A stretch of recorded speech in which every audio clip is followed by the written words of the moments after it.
This with the Pledge conference of will now be Allegiance. recorded. Please stand and face the flag that's on the screen.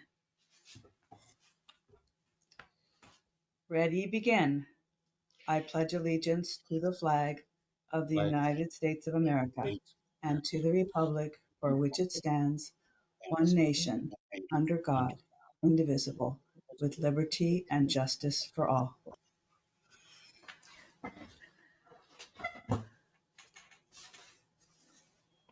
Thank you, everyone.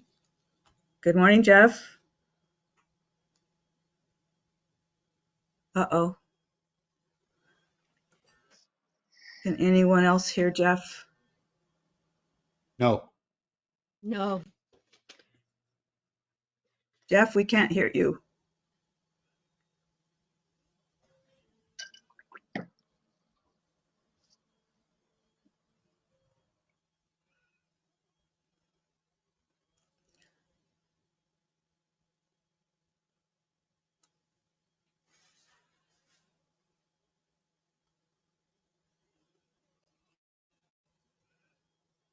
Stand by for technical difficulties.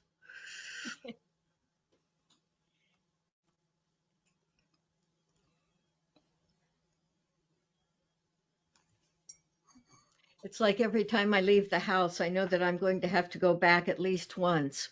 Um, Yeah. We're going to have technical difficulties, right? And every meeting I've been to lately has had, it's like the technology's breaking down or something. It's just, there's something wrong at every meeting.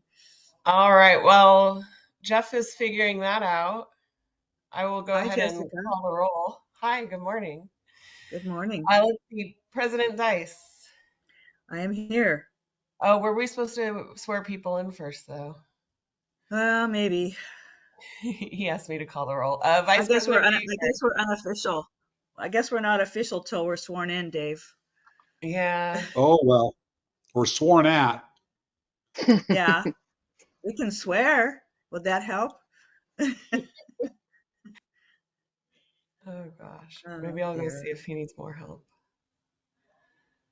Maybe he could call in.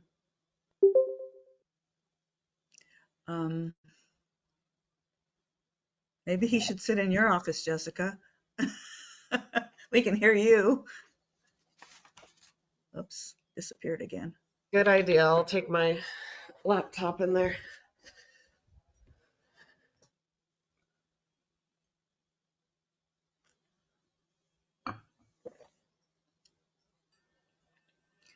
Stand by, everyone. We're waiting to hear from Jeff. He's missing. He's present, but not vocal.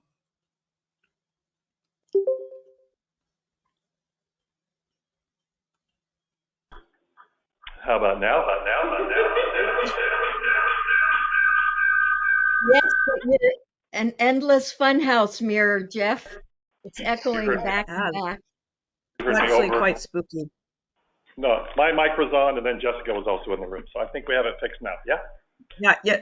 Yes, you are good to go now. Yes. So are we swearing at people first? Yes, we are.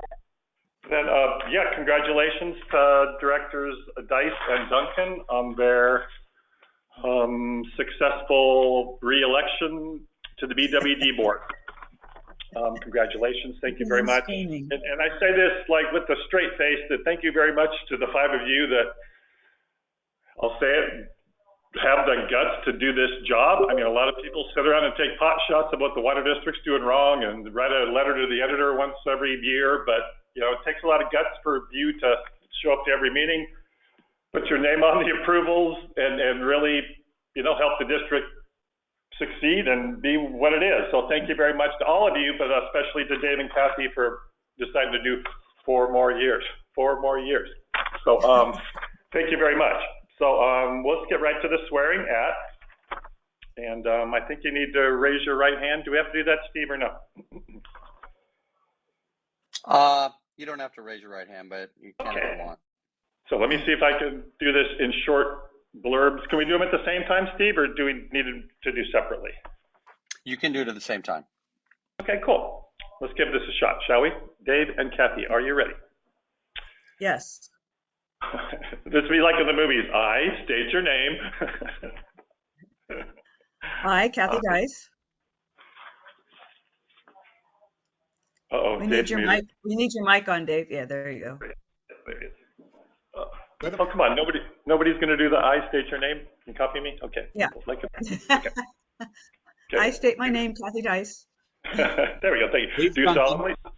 Thank you. Do solemnly swear Do solemnly swear Do solemnly swear that I will support and defend that I that will I will support support and defend the Constitution of the United States the Constitution of the the United Constitution of the States United States and the Constitution of the State of California and the and Constitution the of the State of Constitution California of the State of California against all enemies, foreign and domestic, against all enemies, against all foreign and enemies, domestic, foreign and domestic, that I will bear true faith and allegiance that I will bear truth, with faith, their and true allegiance faith and allegiance to the Constitution of the United States to the Constitution of the United of the States United States deja vu here, and the Constitution of California, and the Constitution of Constitution California, of California,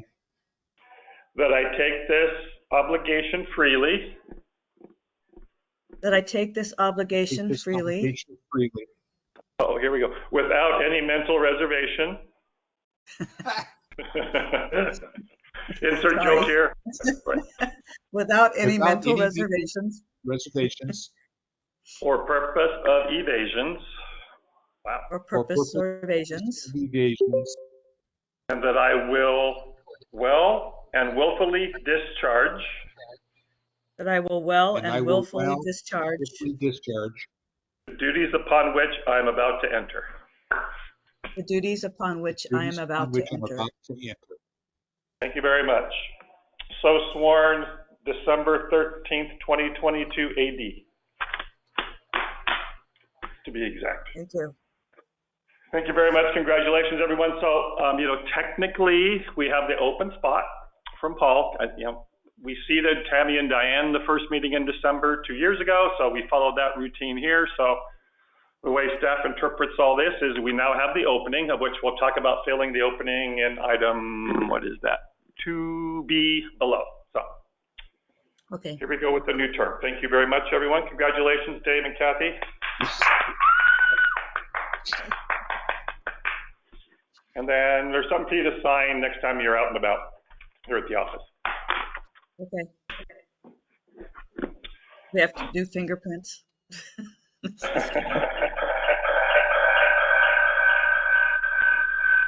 Sorry, I did that. Sorry. Okay. So I guess we're back to calling the roll, Jeff. Cool. Let's do that now. Director Baker. Here. Director Johnson. Here. Director Duncan. Here. Hello, and President Dice. I'm here. So we have an agenda this morning. Pardon me? Let the fun begin. Okay, here we go. We have an agenda before us. I would entertain a motion to approve it. So moved. I so Thank you, move. Diane.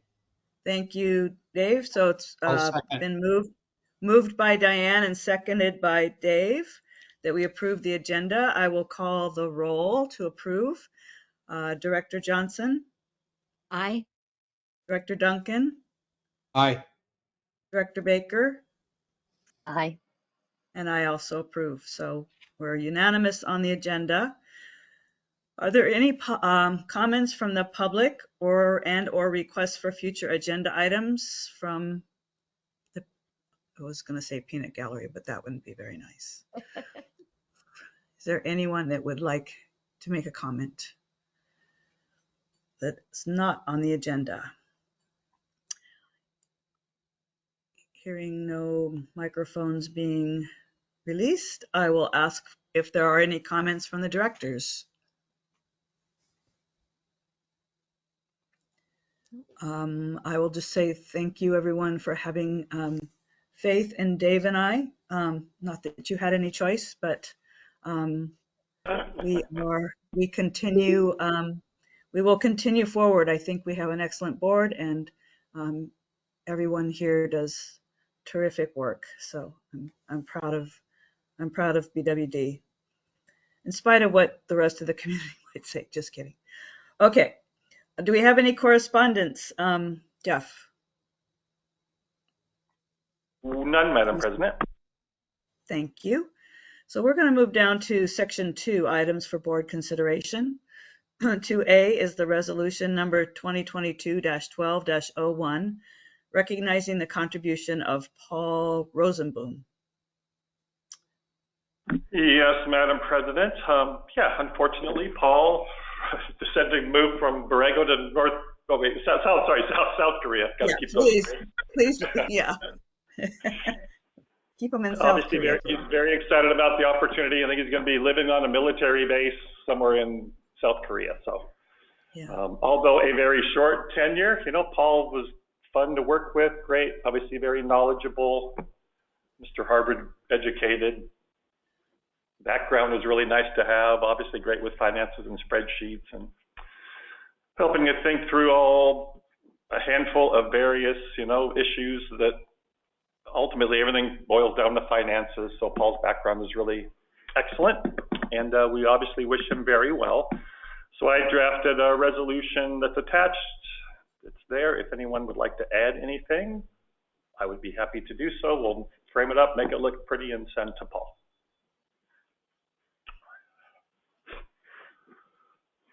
It's hard to see, but I'm sure it's wonderful. I too will miss. Yeah. Want me to read it, Kathy? Yeah, please. Yeah. Okay. It says, whereas Paul Rosenboom applied and was selected to replace retiring Borrego Water District Director Lyle Brecht in December 2021, and whereas during his short tenure, Paul applied his knowledge and expertise in finance and related areas towards the work performed by the board, BWD board and staff, and whereas BW received direct benefit from Paul's input. Now, therefore, the board of directors and staff wish to sincerely thank Paul for his contribution and wish him well in his future endeavors. Okay. I like it. Yeah, he was, I so appreciated his quiet wisdom and his thoughtfulness and his expertise in asking all the right questions when it came down to it. So, thanks, Jeff. I will, looks like Dave and I need to come by and sign that. So, anyone else have anything about Paul? I wish him, he's very excited about going to South Korea. He'll be working for the Red Cross, I believe, but on a military base. And he returned. Apparently he's been doing mercy missions a good part of his life. He recently returned from Puerto Rico after the second hurricane hit them. He's been on missions in Africa, Rwanda, Tanzania, and Madagascar. So he's really well traveled. And his time with us was too short, but I sure appreciated it. All right. So we're going to go to section 2B, the process and schedule for filling the now vacant BWD Board of Directors opening. Jeff. I think we need to back up, Kathy, and actually pass. Oh, you're right. You're right. Thank you. I'm just babbling along here this morning. I'll entertain a motion for to pass resolution number 2022-12-01. So moved. Thank you, Dave. Is there a second? I'll second. Thank you, Diane. Okay, so if there is no further comments or discussion, I will call the roll to approve the resolution. Director Baker? Heartily, yes. Director Duncan, Aye. Director Johnson. Aye, aye. And I also approve. Thank you. Thank you for the reminder, Dave. Okay, now we'll go down to item 2B, the process and schedule for filling the vacant BWD Board of Directors opening. Yes. Thank you, Madam President. So on a related topic, Paul's departure creates an opening, and Esmeralda has been in contact with the registrar of voters, and they're basically leaving it up to us to make the appointment, and without any specific time frames. But I think what I'd like to do is just consider this to be the similar process that we've used in the past when there was an opening created by someone's departure, not necessarily an opening during the election. And when we had an opening because of someone's retirement, we had 60 days to fill the position, or the Board of Supervisors would do it. I'm not sure there is that impending 60-day requirement, but let's just get it done anyway. And so what I have started already is a process that hopefully you can all agree to in this meeting today. And with the hope to try to get somebody appointed and get the seat filled, basically as soon as possible, but allowing time for the process to play out. So basically, I put an article and an advertisement in the Sun that was published last week, announcing that we would like to receive letters of interest from any interested candidates, customers / registered voters in Borrego Springs by the end of the year, December 30th. So that gave everyone, 3 full weeks to determine whether they're interested or not, and then to submit the letter of interest. And then I'll make sure to get a resume or a CV from each applicant once I do receive the letter of intent. And then we would have all the information from the interested candidates ready to be put in the board packet for the meeting on January 10th. And I'm just assuming the board would like to follow I think it was a successful process we've used in the past, even most recently with Paul, in which we did, one board interview, and then, assuming everything goes as planned, the board would make the selection at that meeting. The good news is, if for whatever reason we would need to delay the decision, there is still time to do so, to kick it back to the second meeting in January. For whatever reason, likely there probably wouldn't be, but in the event there is, we could kick it back for one more meeting and even kick it into February if that was needed for whatever reason. But I think as we're sitting here today, the schedule that I'm proposing would be to have all the letters of interest received by the end of the year, and then to, in essence, schedule the interviews and the potential appointment of the replacement at January 10th, and then, if needed, defer to the 24th, the selection. But I would still like to do the interviews on the 10th just to get that going as soon as possible. So I guess step one would be, how does that schedule sound to everybody? Hopefully it's okay, because I did put that already in the Sun article and advertisement. Yes, I am fine with that. Yeah, you did, but that it all works out because I think it's a good plan. And now this is for a full term, right? A 4-year term. Yep. Yes, it would be the remainder of 3 years and 11. Yep. There we go. Yeah. Okay. Yeah, because Paul was filling a term that ended. Yeah. Okay. And he had decided not to reapply, so to run as an incumbent. Nor did anyone else apply, so therefore the opening, and so we had the opening exists. Okay. 2 candidates for 3 seats on the last ballot. Yeah. Right. That's how I'm here. So yes, that sounds fine to me. Do we need to have a vote on that, or just all? And if anybody has just if anyone else has any questions, concerns, or I'd like. Board, are you happy with that plan? Yes. Okay. I think we can say go forward, and thank you for at least this time sticking your neck out. Thank you. Okay. Okay, and then just to be thinking, we don't necessarily have to decide this today, but just as a reminder, these were the list of questions that were used last time. Or maybe this was the total list and we picked out of this to determine what was actually asked, but this was just as a little refresher, a reminder of some of the questions that were considered during the, what was that, Mike Sadler, Paul Rosenboom interviews. Okay. Well, we can revisit those and make sure they're still appropriate. And Perfect, yep. okay. Okay.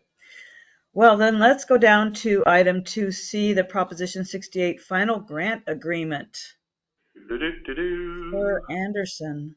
Yeah, how about if I just do a Okay. brief little kickoff? Thank you. So the day is here. I think we started, what was it, Halloween? Like, what, 2020?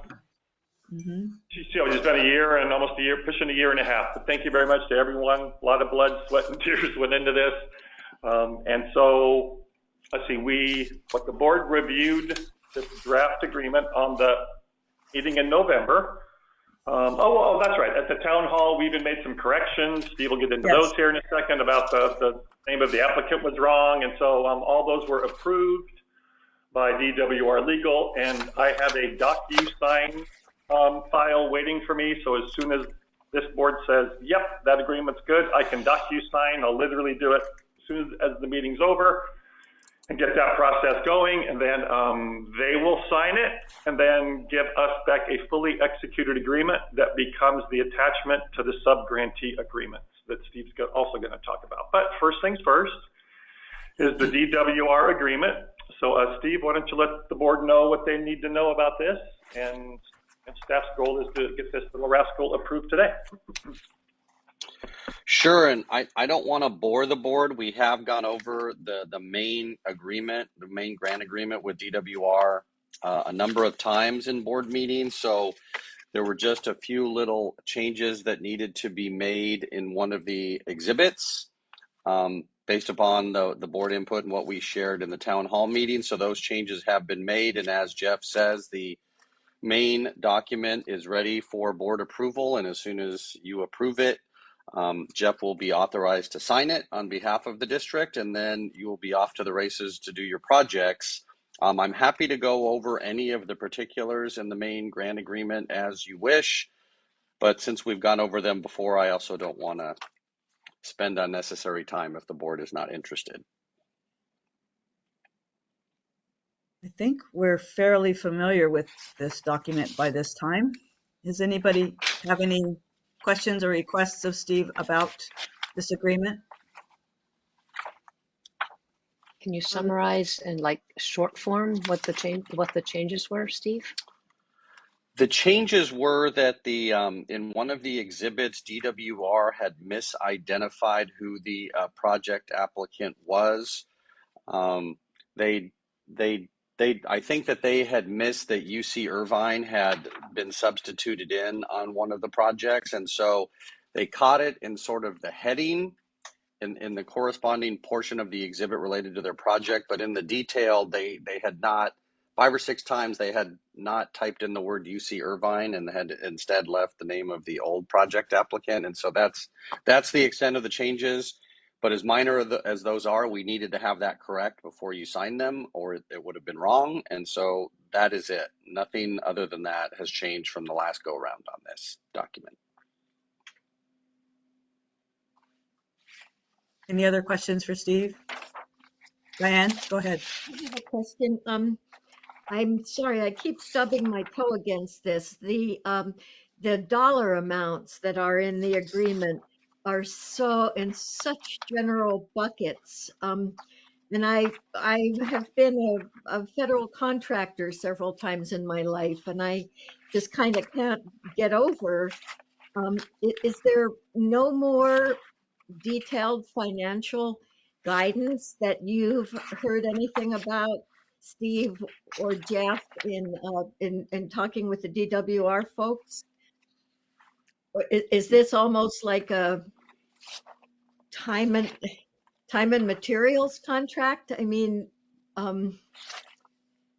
how do you think that it'll be worked out? Jeff, do you want to take that one? It's definitely not a time and materials contract. You know, each project stands on its own. Some are consulting contracts. Some are well driller contracts. You know, so, you know, no, it's not a time and materials. Great. You know, how to describe the generality of the categories, you know, that's just the way DWR works. You know, each applicant provided a detailed spending plan for each project. That was part of that process we went through a year ago.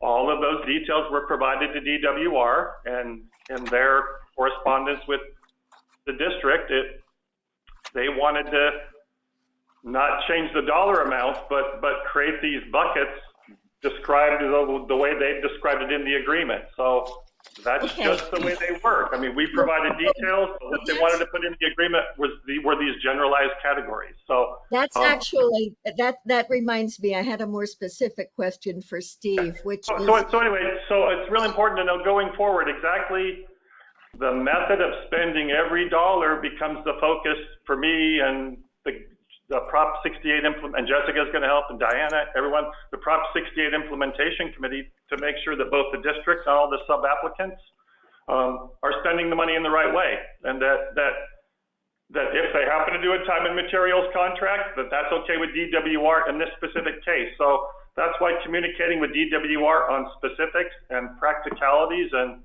okay, now the agreement's signed, what are the next steps becomes kind of our focus going forward, and why I'm trying to set up that meeting with DWR staff as soon as possible with everyone to make sure that all the money is spent appropriately. So there you go. Did you have another question, Diane? We lost Diane. I think she'll be back in a minute. And I think everyone has the understanding that they will only be reimbursed for the things that they have set out and that are allowed by DWR. So I would say there's two important, well, there's a lot of them, but the two most important are the topics to be studied, or how, you know, on what issues will the money be spent, you know, and that's all part of the proposal, and that's different for GDEs, that's different for our meter reading, you know, it's specific to the project. So on what topic, and then how is the money spent? Is it bid? Is it time and materials? Is it an RFP process? Is it an RFQ? Or must this be a low bid on everything? So those are the type of questions that we need to look at for each specific project. And once again, I want to have that meeting with DWR to get their version of the answer, so where everybody can hear it at the same time. okay, Diane, you're back. I am. I'm sorry. Question? My question for Steve specifically was on those spending plans, those very detailed spending plans that were required. Will they in effect become part of the record? Will DWR look back at them as the contracts are fulfilled?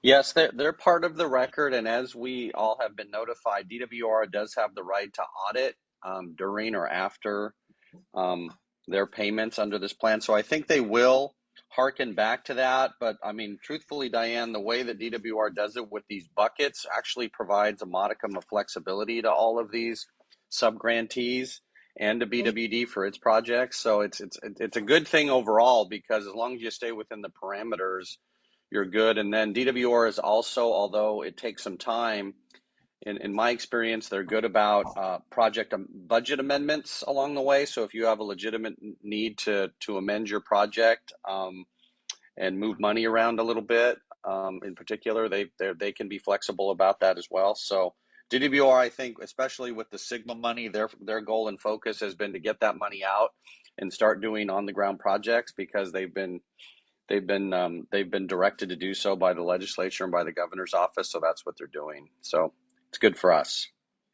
So if a subgrantee wants to what a sort of a major change, they should go through BWD, who would then work with DWR on reallocating the budgets? That's correct. Everything has to pass through Borrego Water District because you're the applicant and you're the recipient of the grants and the grantees. So the sub-grantees have to work all that through Jeff and his team. So Thank you. Any other questions for Steve on the overall grant agreement? And we need to approve that, right, Steve? yes, you do. Okay.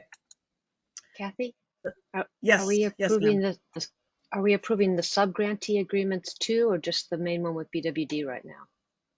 The first one will be for just the overall grant agreement. That's right. It's just the main agreement.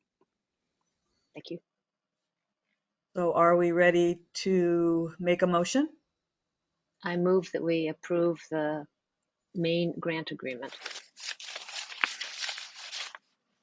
Do we have I'll a second? Thank you, Diane. So it's been moved and seconded that we approve the Proposition 68 final grant agreement with DWR. Is there any discussion? Are there any comments from the public?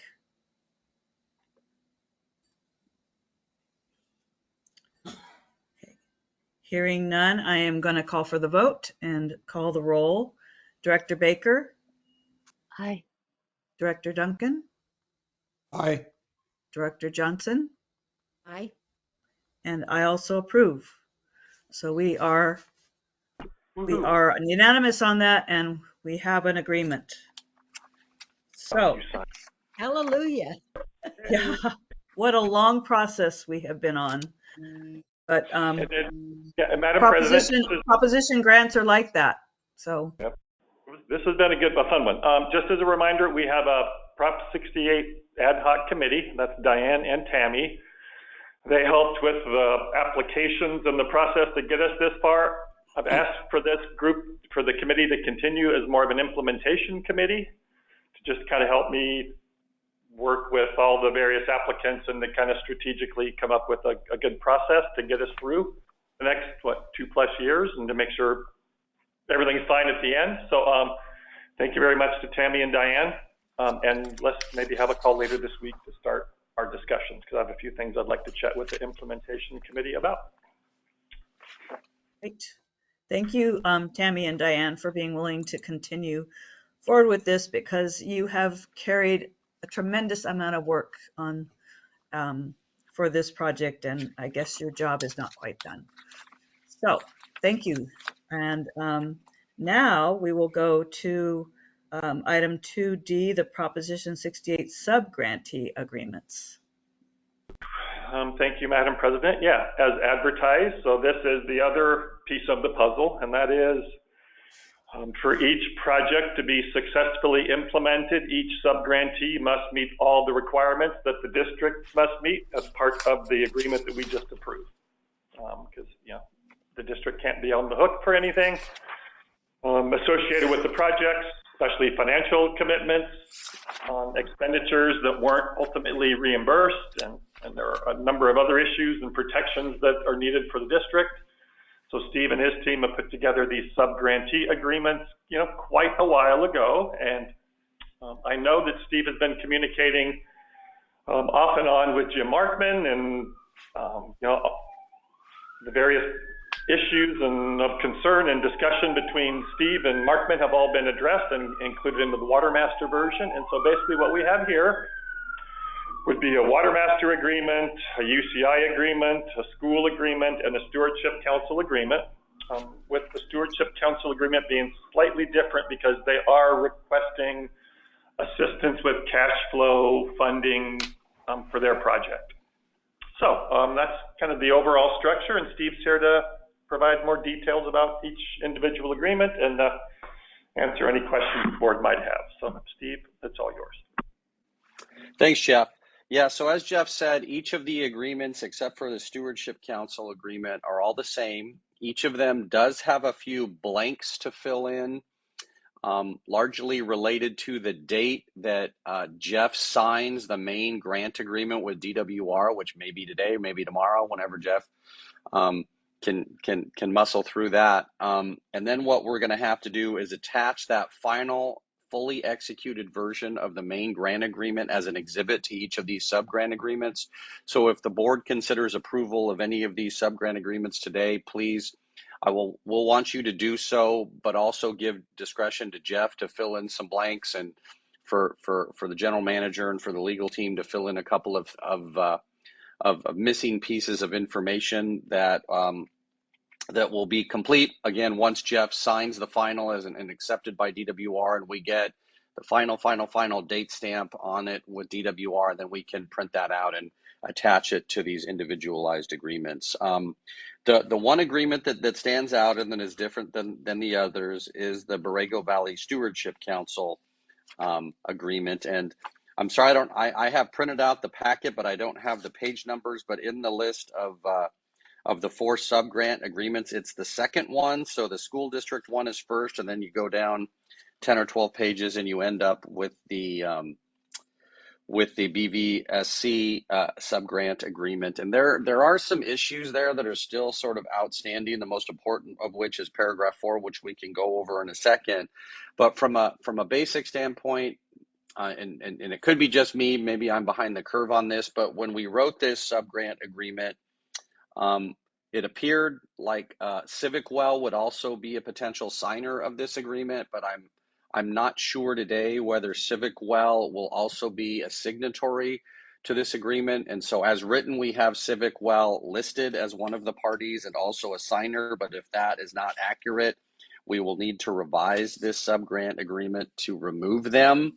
It is And accurate, so Steve. It is accurate. It is accurate. We need them. They're the 501c3 okay. a nonprofit that is needed to be the applicant. So yeah, Civic Okay. Well is. Thank you. It was Okay. perfect. Oh, okay. So thanks, Jeff. So, and then the second substantial change is paragraph 4, which again, you just flip a couple pages in if you can find it. And the paragraph 4 is related to the process and procedure for the Borrego Water District at its discretion to advance funds for this project to the local project sponsor, which is the Borrego Valley Stewardship Council and Civic Well, in order to accommodate the cash flow needs of their project. And as all of you are well aware, DWR has funded this grant agreement on a reimbursement basis, meaning you spend your own money, and then a few months later, you ask DWR to reimburse you for the money's already spent. So you have to have your own cash flow as an individual project proponent in order to move forward with your project, because DWR is not advancing funds or only reimbursing them. And so what we tried to do in this paragraph 4 was address how that could potentially work with the Borrego Valley Stewardship Council. And the general idea, without going over all the words, is BWD is in charge of submitting all the quarterly reports to DWR. And so let's just say, for an example, that BWD advanced $10,000 towards phase 1 of the Stewardship Council project. Then the way we've set this up is BWD would advance the funds, but then a few months later, when the reimbursement check comes in from DWR, that $10,000 would flow directly to BWD. It wouldn't have to go all the way through the Stewardship Council, and we have check writing going on all over the place. And because BWD is the project sponsor and the main project sponsor for the entire grant, then the money would just keep flowing. But what I've put in here, but I could delete if the board gives me that direction, is that there's a maximum number of months, and this is in paragraph 4A, that the BWD would be willing to advance funds. So how far out are you willing to advance the Stewardship Council project? Are you willing to cover costs for the next 3 months, the next 6 months, the whole period in advance? So you write a check for the whole amount. Our sort of thinking between me and Jeff is that even though the Stewardship Council has $200,000 as the full amount of their grant, they're not going to spend all that $200,000 month 1, right? They're going to spend a little bit at a time. And so BWD's potential advancement of funds would be on a sort of rolling basis. So it might be $10,000 and you get paid back for the 10,000 and then another 10,000. So you're never advancing $200,000. You're advancing just what the next set of needs are for, or next set of cost needs are for this project. And so one thing I've also inserted, but I could delete if that's the direction of the board, is down in paragraph 4C, little Romanet 2, is there a maximum amount of money that the BWD board wants to advance at any one time? So if the total grant, sub-grant on this is $200,000, do you not want to be exposed more than $50,000 at a time, or $30,000 or $100,000? I've put in a blank there where you could insert a number there and say, hey, BWD is only willing to advance this amount of money. And so Stewardship Council, you're going to have to figure out a way to phase your project so BWD isn't exposed more than X number of dollars. And frankly, Jeff and I have talked about it a little bit, but I don't know that we know exactly how that project will be phased. And so we don't know what the appropriate number is to put in there. We could, again, delete that and just roll the dice as BWD, understanding that the maximum amount you would ever advance is $200,000, or you could put a cap on it so that, again, there's this rolling basis.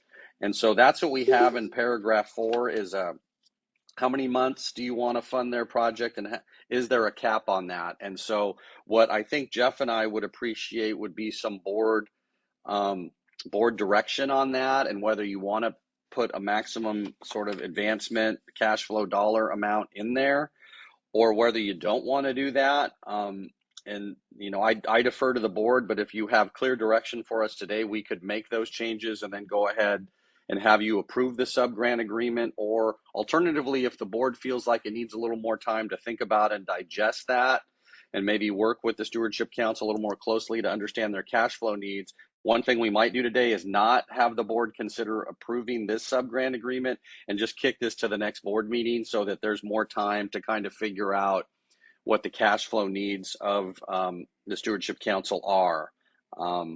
It seems like the other 3 projects, there's particularly with the Water Master project, there's a good understanding of theirs, and we can go ahead and approve those other 3 sub-grant agreements because all those agencies or all those entities are advancing their own funds.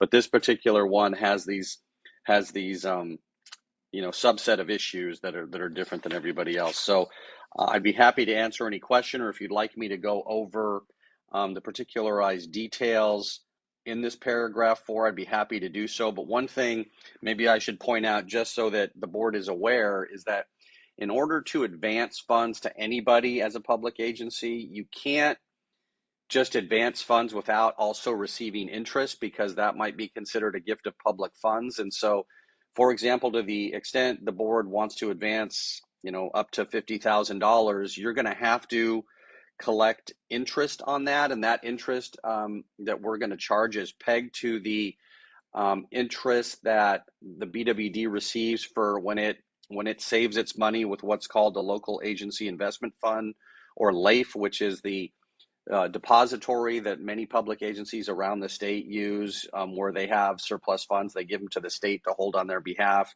I don't know, maybe Jessica knows what the current interest rate on that is, but in order to avoid any problems with gift of public funds, the Stewardship Council is going to have to pay the interest on that loan from separate funds. We can't take those dollars from grant funds. They're going to have to figure out where to procure those other funds. And it could be that interest won't be a whole lot of money.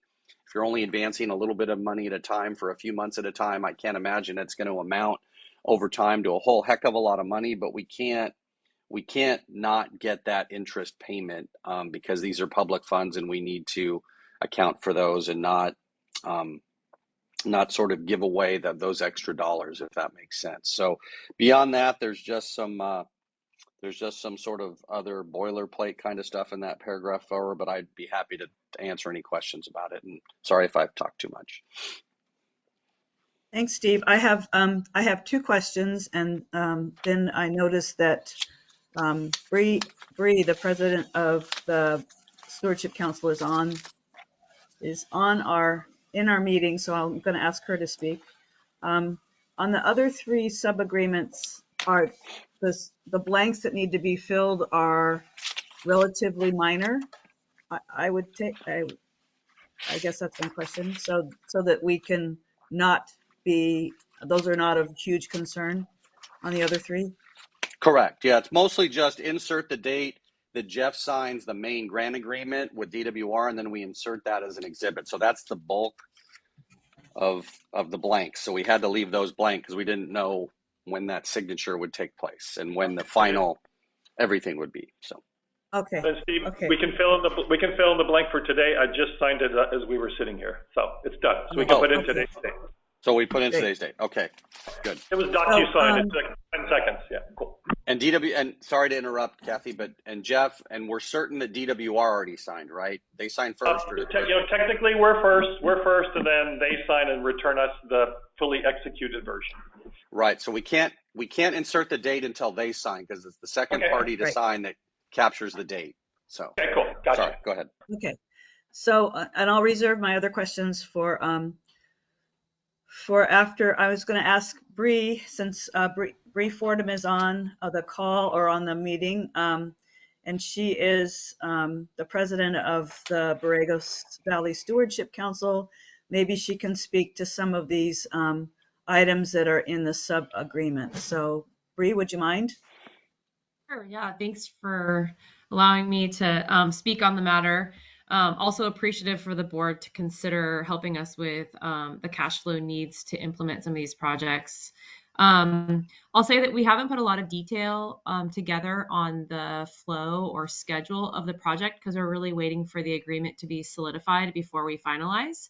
I think we're really close to that, and the board's review of how we would implement this project, I think you're correct in your assumption around we won't need $200,000 all at one time. I think it's going to trickle over time.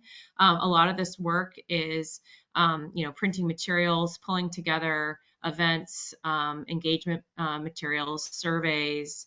So we will be hiring some approved contractors to implement some of those things. So there might be $5,000 or $10,000 at a time that would need to be front loaded, maybe up to 15. There are some unknown costs at this point, but I can't imagine that they would be very robust. I hear and understand the concept of needing to pay interest on those funds, and I don't think that would be an issue for our organization as long as they stay minimal. It's really just about getting the work done without us having to be held up. And again, I think that the bulk amount would be relatively low. I think our main concern is we just don't know how quickly DWR would respond to reimbursement. And we want to do our best in communicating and getting information to whoever needs it to make sure that we have a good cash flow. But we just need sort of an insurance policy with the backing of the water district to help us get it done in the 18 to 24 months allotted to complete the project. So my understanding, Bree, is that Civic Well has no funds to put forward to get the project started, and that's why you're coming to DWD. Yeah, so it's not they're not out of the question for us to support. I think we want to use sort of a dual approach to this because there's so many unknowns. I mean, the Stewardship Council, as a small and relatively new organization as far as an incorporation status and having the ability to even raise funds on their own, just doesn't have a capital expense account to dip into. We do have some funds from the San Diego Foundation, but they are pretty much restricted for the organization's development. So Civic Well, the Water District, the stewardship, the funds from Prop 68 and the funds from the San Diego Foundation are really what would be propelling us forward to make sure that we could get this done as a collective. So Civic Well hasn't told us that there's a specific dollar amount threshold. They're not saying that they can't help us, but they do need additional support for cash flow for $200,000. Okay. And Kathy, can I share one thing with the board? Just so you're Absolutely. clear on this paragraph 4C2, the way I've written it is that this board could authorize Jeff to allow for an advancement of X number of dollars.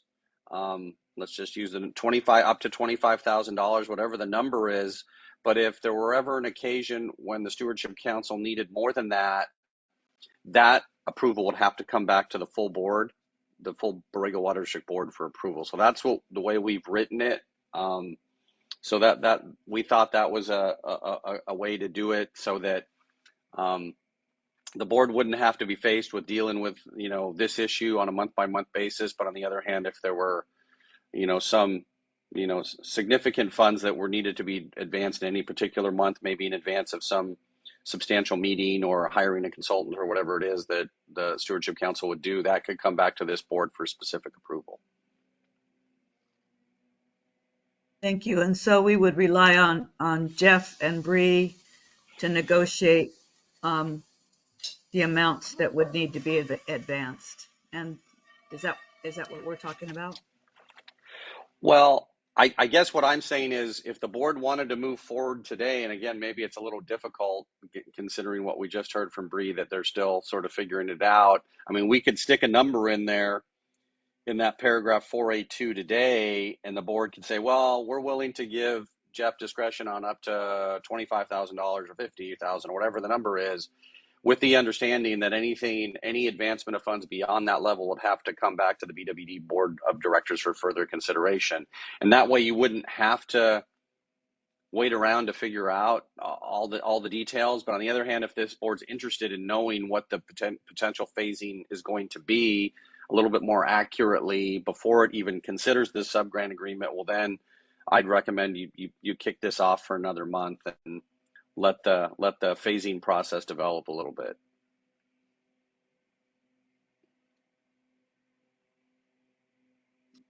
Does the board have any questions of Bree or Steve or Jeff? I have a Go ahead. comment. Go ahead, Dave. Go ahead, Dave. Yeah, excuse me. I don't have a question, but it would seem to me that there's some items that the board needs to flesh out. I mean, we need to determine, how much we're going to advance, what interest rate that we're going to apply to that advance. I suggest that we kind of, I don't want to say kick this down the road, but we give ourselves an opportunity to flesh some of these details out before signing an agreement with the Stewardship Council. Diane? I was going to make an opposite point, which is that a lot of what needs to be done on this project is working with the community. I'm sorry, wouldn't you know, my gardener guys are blowing right outside. I'm sorry if you're hearing that. Uh, which means that we're kind of bound by the constraints of the season. And if we wait until January to know, how details, it'll slow things down in doing the planning. That's all. Tammy? First, a question for Bree. To the extent BWD advances funds, your organization would need to pay interest. What's your mechanism for raising money to be able to pay interest? And then the second part of it is, we require that you hold $1 million of insurance. And then how would you pay for both of those? Well, so we're not actually the applicant. CivicWell is. We're the partnering organization to implement the work. So we would be leaning on CivicWell probably for the insurance policy. As far as raising funds, the organization does have a small amount of money that somewhere in the neighborhood of $4,000 that's not earmarked for any restricted funding. So we could use that to support interest as needed for this particular project.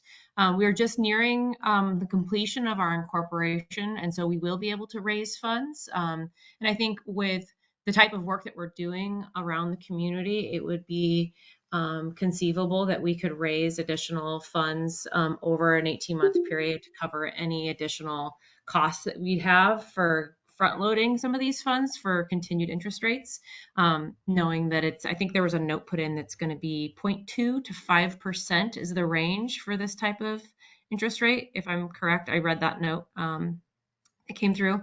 So, and again, I think if we don't need to utilize the funds from the water district and we can wait for anyone who's able to offer services to us, knowing the type of contract we have for the grant, we'll definitely go that route. So I don't think that the interest rate is a barrier for us with what we currently have cash on hand and our ability to fundraise at this point. And I think our conservative approach to utilizing cash to not over leverage the water district at any point. Thank you. So I guess I feel like, given that we've lost a year out of the 3 years to do the Prop 68 grant, I would propose that we put a relatively low, small cap on this, like get the Stewardship Council to move forward and do their plans. And I think that, Steve, in reading this 4C2, that the way it's written, the Stewardship Council could ask for $10,000 in a request. The next week, they could ask for $10,000 in request, if $10,000 is the amount. And so that could quickly add up to a large sum of money because it's just by request. And I would feel more comfortable if it's written in a way that the district is never more than X dollars in debt, or I don't know what the right word is, in arrears, in debt, at any given time, to just, particularly right now, since we don't know too much about what's going on, that we start with a low number that's capped sum of all requests over time. And then perhaps if that number is difficult to work with, or Jeff and the Stewardship Council want to come back and give themselves more breathing room, that we reevaluate that and give Jeff more rope. But I think that the Stewardship Council needs to start if they're going to get this project done in 2 years. And if us signing this agreement enables them to start, I would go for start and with sort of a tighter rope. And then I also don't understand how Jeff would do the XX months. I mean, I don't quite get that. I would just stick to dollars. What's the maximum amount of dollars that the Stewardship Council could ever owe BWD? Set it at that cap, a relatively low cap, and then let them come back if that's difficult to work with. And Tammy, we can certainly make those changes in paragraph 4C2 and in 4A regarding the months. In a way, I agree with what Tammy has said, that the time has been ticking by, and although the Stewardship Council still is trying to figure out how to, how they're going to go forward, I don't think that it hurts us to become a bridge to their going forward, as long as and we know that they know that the interest is going to be tied to what we are normally charged, and that the amount is small enough that it doesn't hurt the district. So I was thinking somewhere between. I was thinking up to 20,000, but 10 is okay too. I would like to see them able to go forward and not without any further delays, even though it's the holiday season and our meetings in January. I just think giving them the space to create their plan is important. Dave. Yeah, I don't have any issue with moving ahead. I mean, expediency, given the delays that we've all faced, seems reasonable. But rather than stew about how much per month, I would prefer to do it quarterly.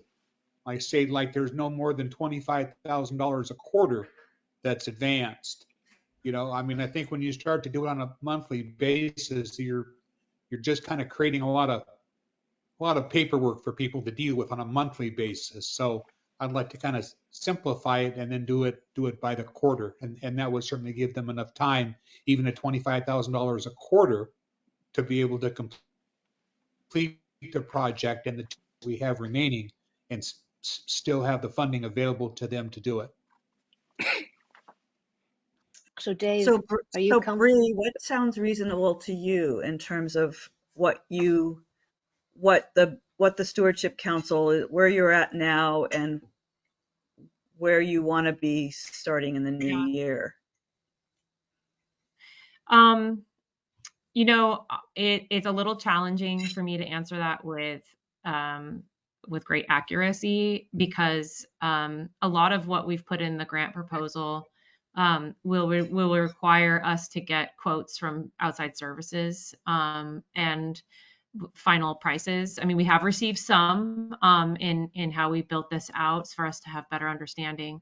And I think the number that comes to mind for me that I could see needing all at one time potentially, or within a short period of time, would be probably $15,000. The other amounts I could see needing would be to, print 5,000 flyers, whatever the cost that might be, with some mailing, developing education pieces, which may not cost us anything, but we may need to pay some nominal fees, things like that. So what I'm thinking about is a larger community engagement, a facilitator fee, somewhere in the realm of $3,500 to $5,000. So in a short period of time, to get lots of materials out, pay a facilitator, and maybe pay for some education materials, it could be somewhere between 10 to 15,000 within like a 3-month period.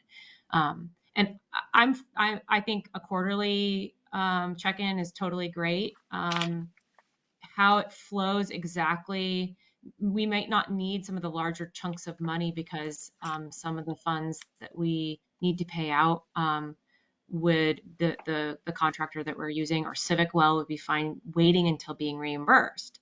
And that's some of the stuff that we have to wait to find out once we build out a full schedule.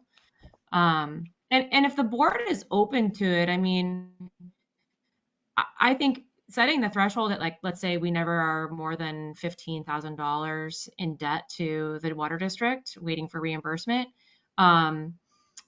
I wonder, would the board be open to us coming with, hey, we've got a special need, it's isolated, this is the situation, could we do a special one-time request for more, attached to a very specific outcome, with a better understanding of what the reimbursement schedule looks like.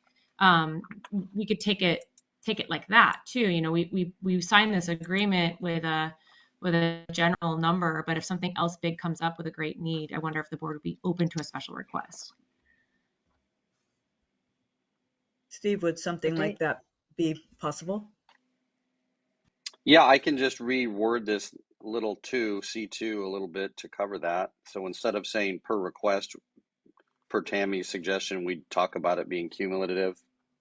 So, and then it would come back to the board if it exceeds 15,000 or whatever the number is cumulatively.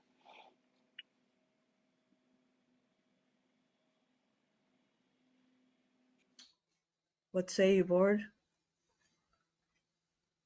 Does So I'm that very sound? happy if we go with a cumulative, then that makes me very happy. And now we're at the number of, we've heard 10, we've heard 15, and we've heard 25. Well, I guess the only other thing is to give Jeff some flexibility. So I think the Stewardship Council can always come back on our agenda, right? There's nothing that stops them from that. So we don't even have to say anything about that. That's fine. I would like to see, I'm hoping that we can get them started. If Bree thinks that 15,000 is reasonable, it sounds reasonable to me. That way their interest rates don't have to be, too much. And if she has a need, if the Stewardship Council has a need for a specific amount for a special purpose, she can come back to the board for that. So what I'm hearing, and if this is what we can decide on or discuss, is a loan of up to $15,000, cumulative $15,000 quarterly, and with the normal, as Bree pointed out, the normal interest rate is between 2% and 5%. And is there anything else that I needed to put in there? But anyway, but basically that's, what we would start out with in the sub-agreement. Dave? I mean, I think it's reasonable to have something greater than what Bree projects. We know from our own projects that things happen. I mean, I just want to make sure that we don't create a lot more work for ourselves by not allocating enough. So I would suggest, $20,000, cumulative up to $20,000 per quarter, and to allow for some flexibility. Again, as I say, we know from our own projects that the projected costs oftentimes are not the actual costs. Okay. Madam Good Chair, point. can I ask a clarifying question? Because I have to acknowledge I'm a little confused now. So it's the per quarter thing that's confusing me, because the way I wrote this was I was looking for a number that just floats. It's not a per quarter number, it's a total number. So if we're going to advance up to $20,000, then you go up to 20 and then you stop and you wait for DWR to replenish. And then when they cut their check, maybe it scoots back down to 5,000 and then you can go back up to 20 again. So if there's a distinction in my mind between $20,000 total, that's the max number you could ever have loaned out, versus 20,000 a quarter, because then that's going to go 20, 40, 60, 80, 100. And if it takes a year for DWR to send back its first reimbursement check, which is not out of the ordinary for DWR, you could be up to 80,000 or 100,000 real quick. So I just want to make sure I understand what the number is. Is it 20 a quarter, or is it just 20? I think it should be It's a just good 20, question. and I think it should be just 20, and then if more funds are needed, that should come back to us. So basically a floating amount.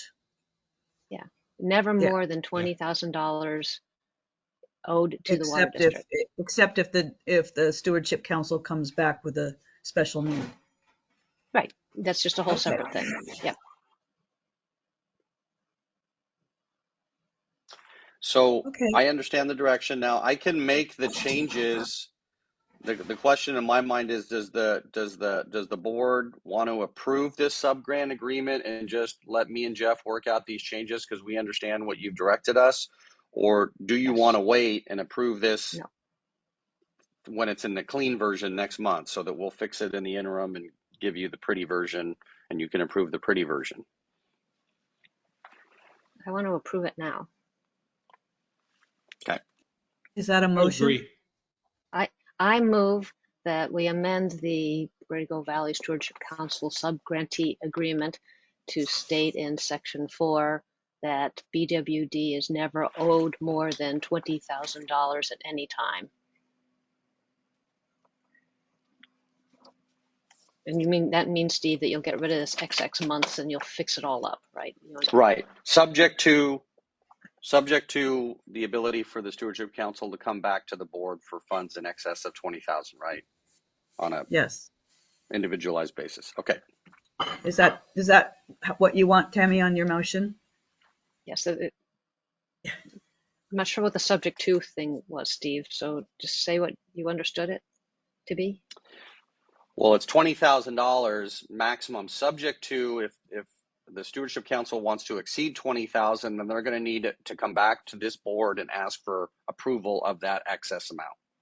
Yes. At that perfect. time. Okay. Yes, perfect. Okay. I so move. We have a motion on the floor. Is anyone to seconding it? I will second it, but I think that we do need to authorize Stephen, Jeff, and Jessica to assign an interest rate. We kind of need to get that as part of the agreement. What we have written now, Jeff, and maybe I just don't understand LAIF well enough, but the bottom of paragraph 4A, we just say the interest rate is whatever LAIF is giving us an interest. So that might change over time, but whatever that rate is. So I don't know. I know, Jessica, you shared apparently somewhere in the chat or somewhere that it's 2 to 5, but is there a more secure number? Is it 2, or is it right now? What is the exact number? Just so we all Right know. now, for November of 2022, it was 2.007%. So interest rates are rising fast, and the 0.5 was the fiscal year 22 total or average. So I think the Stewardship Council should have an expectation that it's going to be above 2%, and it's going up depending on what the Fed does, probably. So it might go 2-3+% over the course of this 24 months. So can we just say in the agreement that it would be tied to the LAIF rate of interest? That's what's written in the agreement right now, correct? In 4A, that's what it says. Yeah, and Is then I would that add monthly yields, because if we wait for annual, it just averages out the whole year. So I'll just insert the word monthly somewhere in that second to last sentence of 4A, so that we're clear it's a monthly rate. is that agreeable to you, Dave and Tammy? Yes. It is to me. Yeah. Okay. I So just we think it have should be identified. the motion on the floor that it's a long one, so that we will allow the Stewardship Council, according to the subgrant agreement, that we will allow the Stewardship Council to borrow up to $20,000 that is tied to the interest rate of LAIF, and that if they have a special need, that they can come back to the board and make that request. Did I capture that? And that Steve and Jeff are directed to make the changes to the subgrant agreement to reflect that, and the board hereby approves the subgrant agreement as set forward in the board packet, other than the changes just described. All righty then. So we have Kathy, while we're still go ahead. well, while we're still in the discussion mode, I would like to hear from Bree. Does all this sound acceptable to her? Is this Yes. going to work for her? Right. I was just clarifying that we have a motion and a second, and I was going to open it to discussion and start with Bree.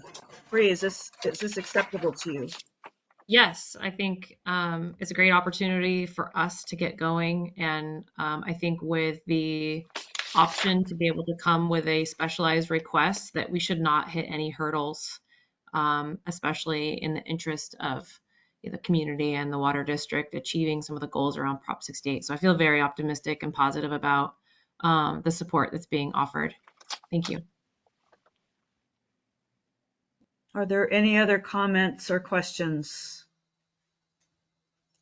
Anything from the public? Anything from the directors? All right, I'm going to call for the vote. Oh, sorry, Diane. I want to ask Steve. I am the secretary of the BVSC, so I think I should not vote, right? Yes, please abstain. That would be best. Thank you. Okay. Right, I'm going to call for the vote. Director Baker, Aye. Director Duncan, Aye. Director Johnson, I abstain. and I will also agree to the terms of this motion, so it passes.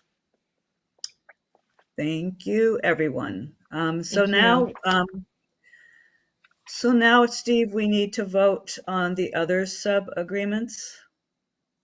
That's correct. And you could do all three of them together, but if board members have particular concerns about any individual one of those sub-grant agreements, then you could vote on those separately, just to give the board members a chance to express any concerns they might have about one rather than the packet of three. What is your pleasure, board? Do you have concerns about any particular sub-agreement? Just have a question, but I think I'm comfortable voting them as a block. Okay, and your question is? Yes, what changes does the water master want?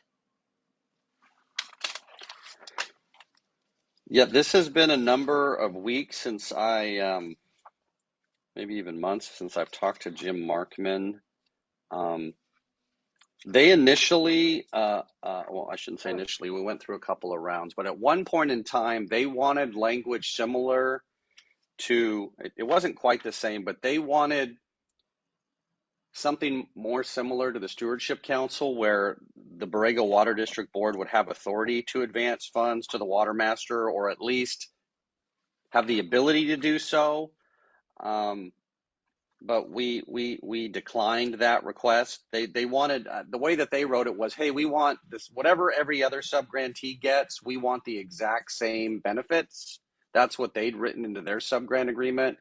But because we knew a number of weeks ago that there was going to be this special deal potentially for the Stewardship Council, I rejected that request because I said, Jim, we're not going to, I don't get any indication from my board that they're willing to advance funds to the water to the water master, and therefore we can't have an equal benefits clause in here that you're getting the same deal every other subgrantee gets. So we rejected that.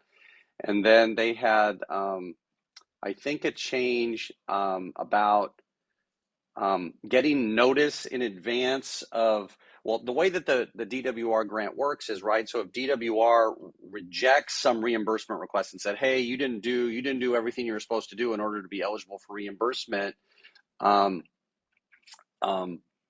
there's a mechanism where DWR notifies Borrego Water District that, hey, you've asked for $5,000 for ABC, but we're rejecting that for the following reasons.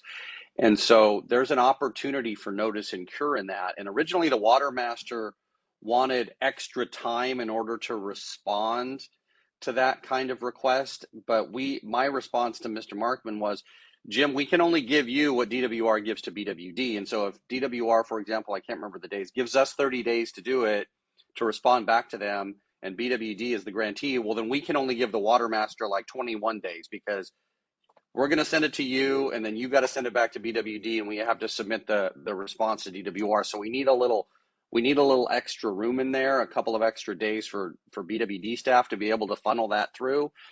Originally, they didn't like that so much. They wanted, 45 or 60 days, and I just said to them, well, we can't give you 45 to 60 days because DWR is holding us to 30 days. So we didn't change that. They did want a little bit of a change, I think, on some kind of insurance provision, and frankly, it was a couple of months ago, Tammy, but whatever change I think we made a slight change on that, but when we made that slight change to benefit the water master, we put that slight change in all these different subgrant agreements, so all the subgrantees are getting the same deal on that score. And frankly, that's all I can remember, unless Jeff has a better memory of what I talked about with Jim maybe 2 months ago. I think that's it, but there might have been one more. Jeff, you remember anything? Oh, that was good. You passed the memory test, Steve. All right. So I Thank think you, that's Steve. it, Tammy. Yep. So board, are you available to make a motion, ready to make a motion? I move we accept the subgrantee agreements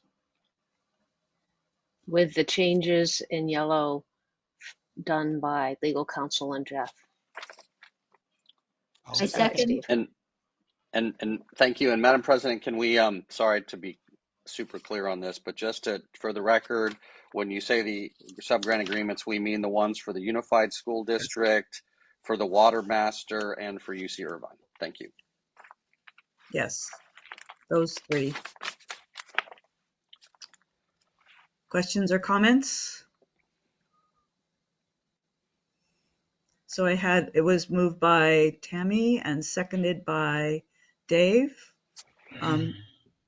And is there any comment from the public?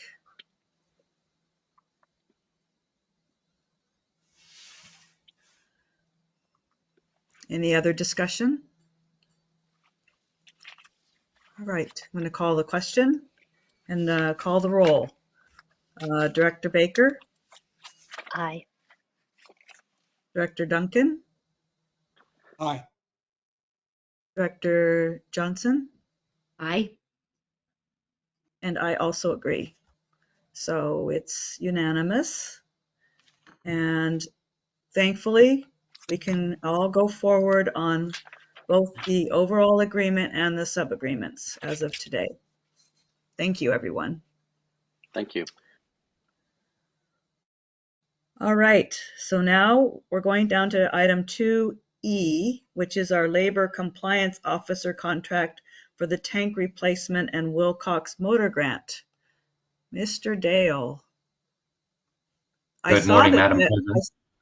I saw that the tank up there by park headquarters was taken down, one of the tanks. That's exciting. Yes, we started the project already, and I probably should have brought this to you last month, but better late than never, I guess. This is an item that we also brought to the board's attention with the wastewater treatment plant because of the grant agreement there. This item is to approve a contract with labor compliance and consulting monitoring services, and this is a specialty kind of work that they make sure that the prevailing wages are paid correctly and that we stay in compliance with our grant agreement. Right now, I believe that our grant agreement is the amount of $2,048,362, but we requested additional funding because the bid came in higher.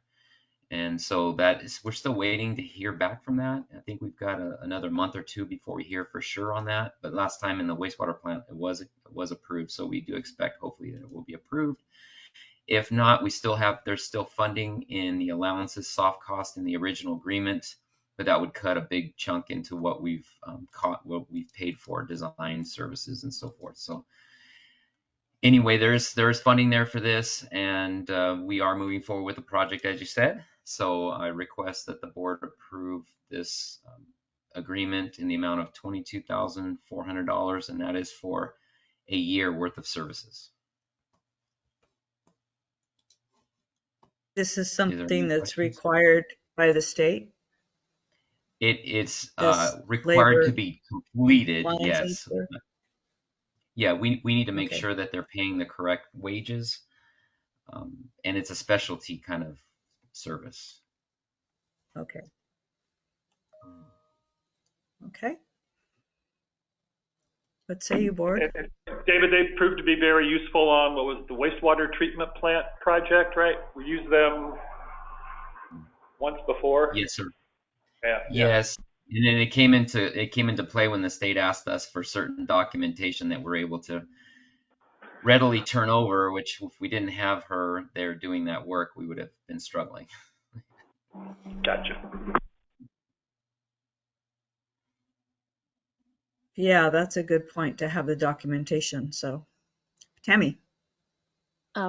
Totally in favor of this. Just one question, David, on page 212 in 212 in the PDF, it says final budget approval package was due May 31st, 2022, as opposed to saying complete. I just want to make sure we're okay, but I totally approve that we should do this. Okay, I open up the page. What area are you talking? So page 212, yeah, so it's number 2.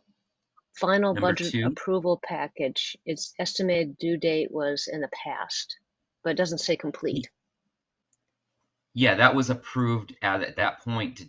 It's actually been increased, if I'm not mistaken, twice. That was the original approval package, and we requested an extension and an additional to that. So that is being considered at the moment. Okay. So if the additional funding is still approved, okay. Yeah. Okay. Yeah. Okay, all good. Mm-hmm.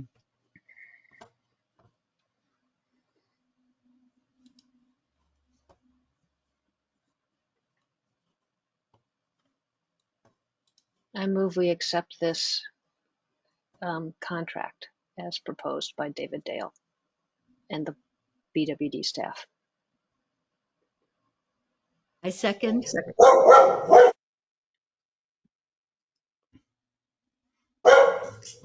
Sorry about the dog.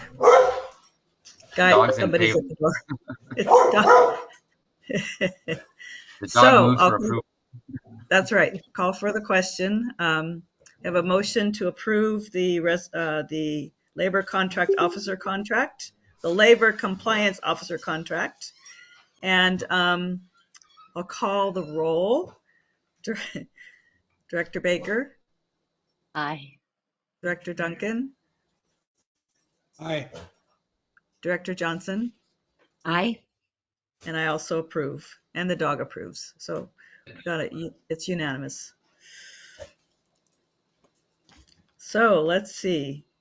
We're going to move down to item 2F, the resolution number 2022-12-02, which is the resolution of the Board of Directors of the Borrego Water District authorizing virtual board and committee meetings pursuant to AB 361. I think I need a little bit of explanation for that.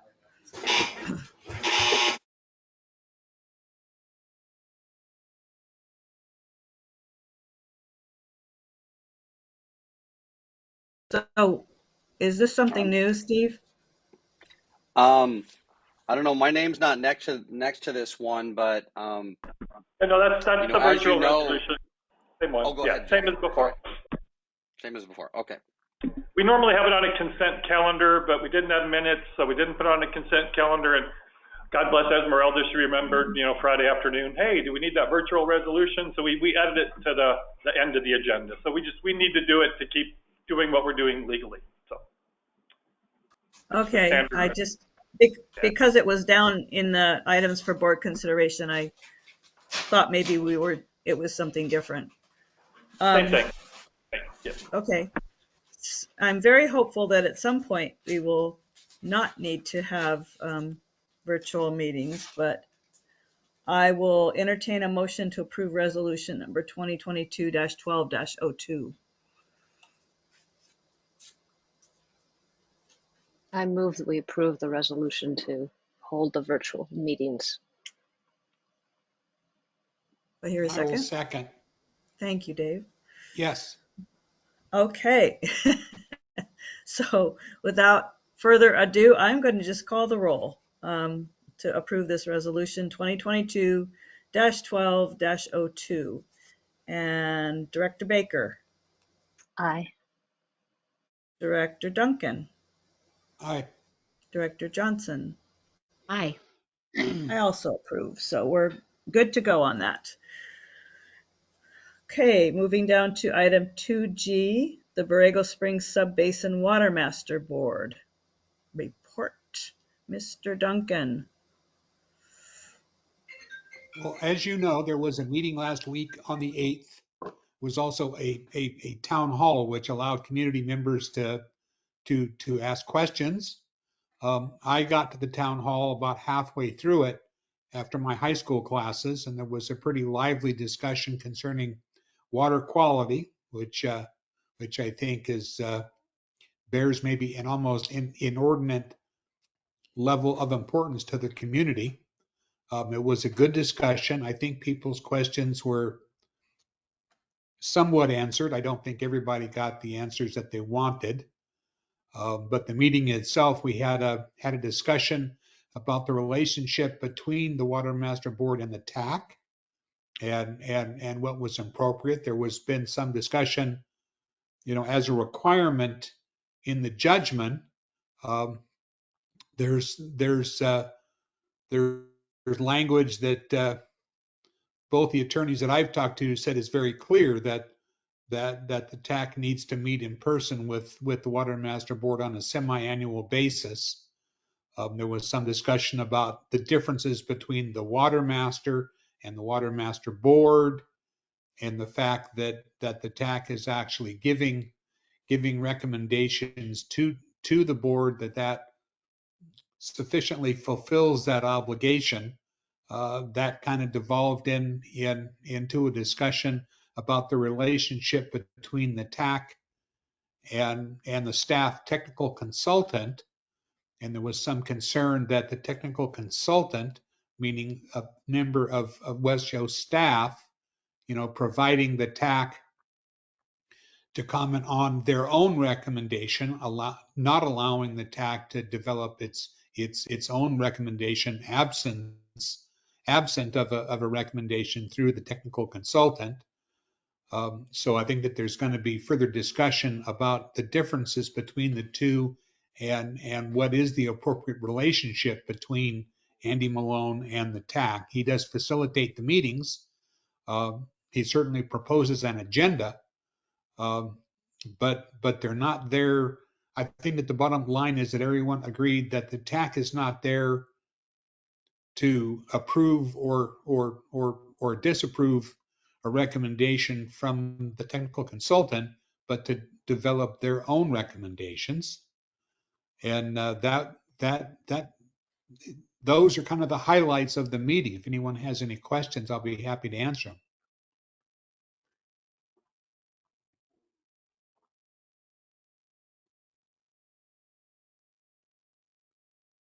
Kathy, you're on mute.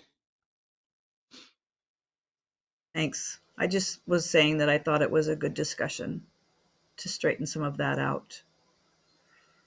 But it is very confusing.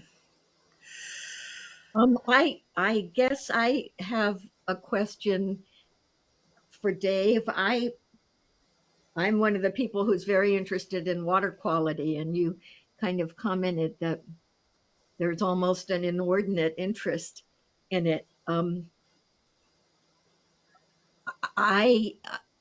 Yeah, and I guess I just wonder what you mean by that. Well, like I said at the meeting, Diane, I think that there's an assumption within the community. I mean, I hear it stated publicly and privately that there is a plume of degraded water moving through the basin, and because we're not monitoring enough, particularly in the northern management area, that this plume is continuing to migrate absent of any monitoring. And my point is and was that I think that there's a total of 27 wells being monitored. The TAC and the technical consultant have indicated that it would take maybe an additional 10 wells to fill the data gaps that currently exist and those that have been identified. And that, I think people jumping to the conclusion that there's bad things happening, we don't know that until we have those additional wells and we have a fuller understanding of the basin as a whole. There is an equal chance that the water is fine as there is an equal chance of there may be issues. And I think people need to stand back and take a deep breath and let's see what the data says before we jump to conclusions. Okay. It's on water quality monitoring. I don't think we have 27 wells, but I am still trying to get my head around that. So if someone corrects me, that would be great. And on the plume, it's a worry, and that's why. I mean, plumes have definitely happened in other basins, and we know that we have this loosely aggregated quote soil here. Um, so yeah, but I think water quality because really should be a main concern because we have so many, we have so few options to ameliorate it. If the water quality in the whole basin were to go bad, God forbid, then it's an enormous expense. If it were just at a particular well, then we could perhaps shut down that well, which is what's envisioned in the GMP in the small section on that, or perhaps blend it with water from another well. Although I think the way our system is set up, that would not be easy to do. I just don't want to leave people with the impression that water quality is not an on an ongoing concern here in the basin. Hey, Bruce, I'm on a Zoom meeting with the water district. I'll Any just, other director comments or questions? okay, sounds good. Thank you. All I share right. your So, comment too, Kathy, about I don't quite understand how the TAC works either. And after the discussion in the water master meeting, and I think that's looking forward to the discussion on that in the next January meeting. I believe they signed up to do that. I heard Shannon say that he thought that the staff should do the work and the TAC should review the work. And I hear Dave saying something to the contrary. So I think I'm looking forward to that discussion because I also walked away with some confusion about Andy's role specifically and the mhm. TAC's role. I think the open house was a good idea, that the staff did a fabulous job of answering questions for the public. Some of them were quite pointed. I think they managed it well. I think the demos of Hydro Dave and looking at the basin the way West Yost looks at the basin and the level of specificity they have, I think was great for the community to see that and to understand the detail that we understand so far. The water master really, but we understand our basin so far. So I'm really glad they did the open house. Didn't know what to expect. And I guess the other comment is I really was happy to see Jim Bennett put on the water master agenda for January, accelerating the use of community wells to enhance the monitoring program, and that Jim requested that happen in January as opposed to in its current schedule, which would be perhaps sometime after and the water monitoring plan is proposed in April. So I was really happy to see Jim move that particular topic of water monitoring up to the January agenda. And also stress the need to involve the community in the future of the water quality. So I think that was a very good point. So, John Peterson, you had some comments you wanted to make. First of all, thanks very much for that, the town hall meeting. Dave, I thought the Water Master board and their staff, West Coast, did a very good job. I thought that was really the first time that the community could really entertain and have a discussion. I think it was very beneficial and helpful, and that was really good. I've been the one that's kind of highlighting the water quality issue, and this is all new information that I never had. This is data that I was just exposed to that was out of the October 20th, 22 gap analysis by West Yost.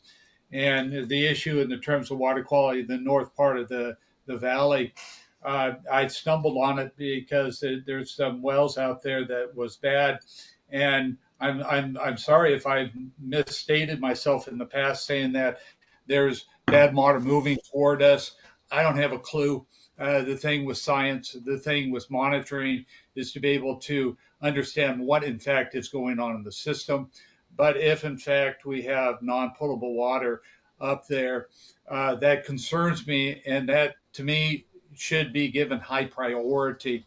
The West Yost did cover that in the meeting, and it appears as if the data that we have right now that's bad, i.e., it has TDS greater than 1,400 milligrams per liter. It has, my God, it has sulfate at 560, where MCL is 250.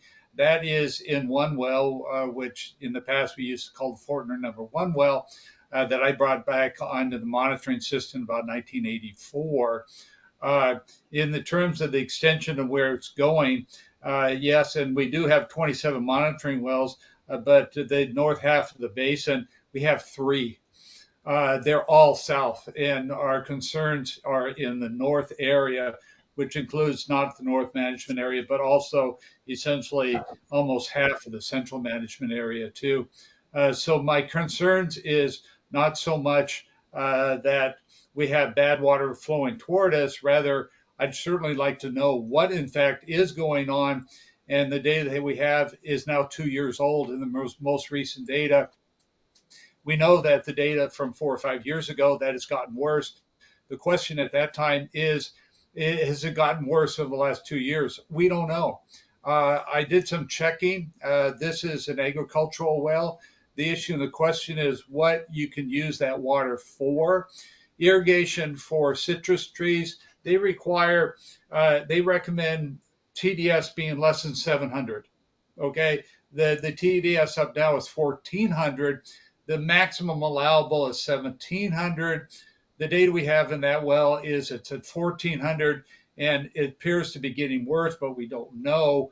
And at some particular point, we're not even able to use the water for citrus. And also, your irrigation demand is going to go up a lot because you can't use poor quality water on citrus unless you put more water on it so you can leach those salts out of the soils.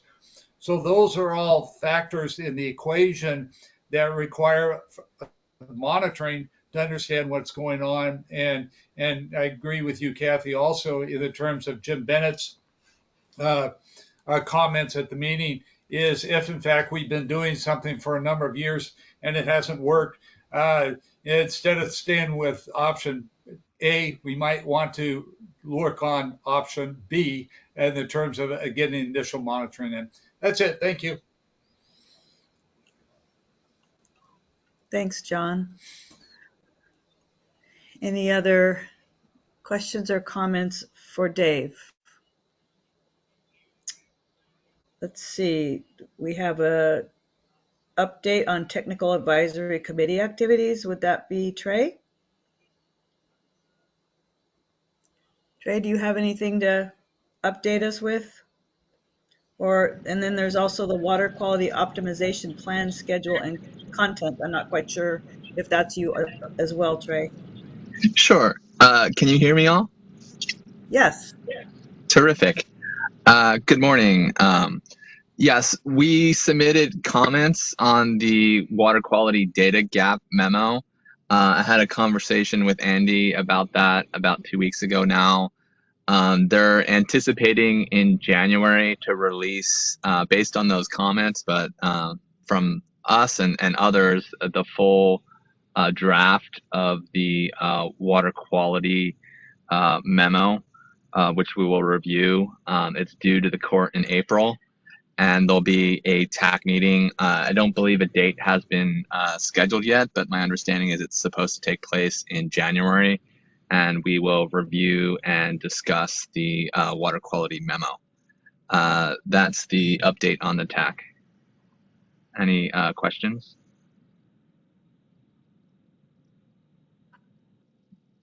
I'd like Questions for to Trey? make a comment.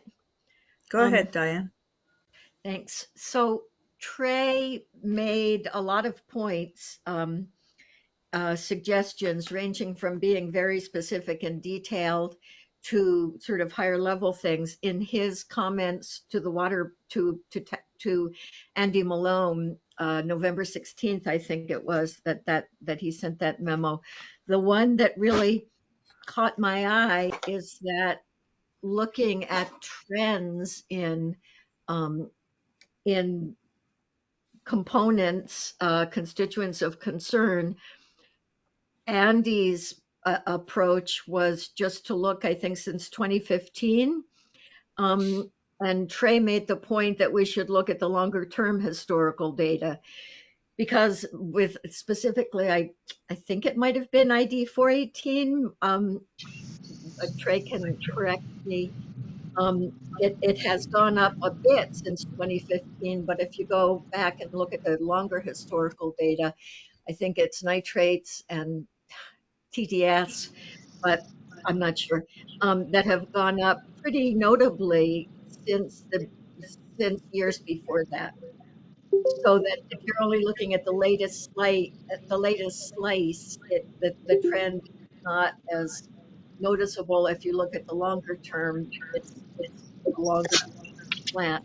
Um, and my question is, so Trey made that comment, if and it seems like something that should really be resolved.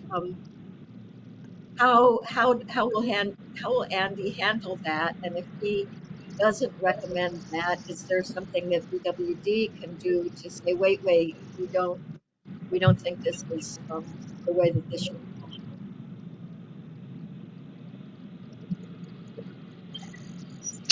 amplify? I doubt I made myself clear, so please correct. Sure. Yeah, I think it's just making sure that they include the entire historical record of water quality at each well location. That um, while it's important to understand the current concentrations, they need to be understood within the context of the entire historical record. And in the case of ID 418, the nitrate concentration remains low. It's less than 2 milligrams per liter as nitrogen, whereas the MCL is 10. So, but the fuller story is that it's increased by a factor of about 10 since the 80s. So that seems to suggest that there's a something going on with water quality in the basin that's likely being driven by nutrient returns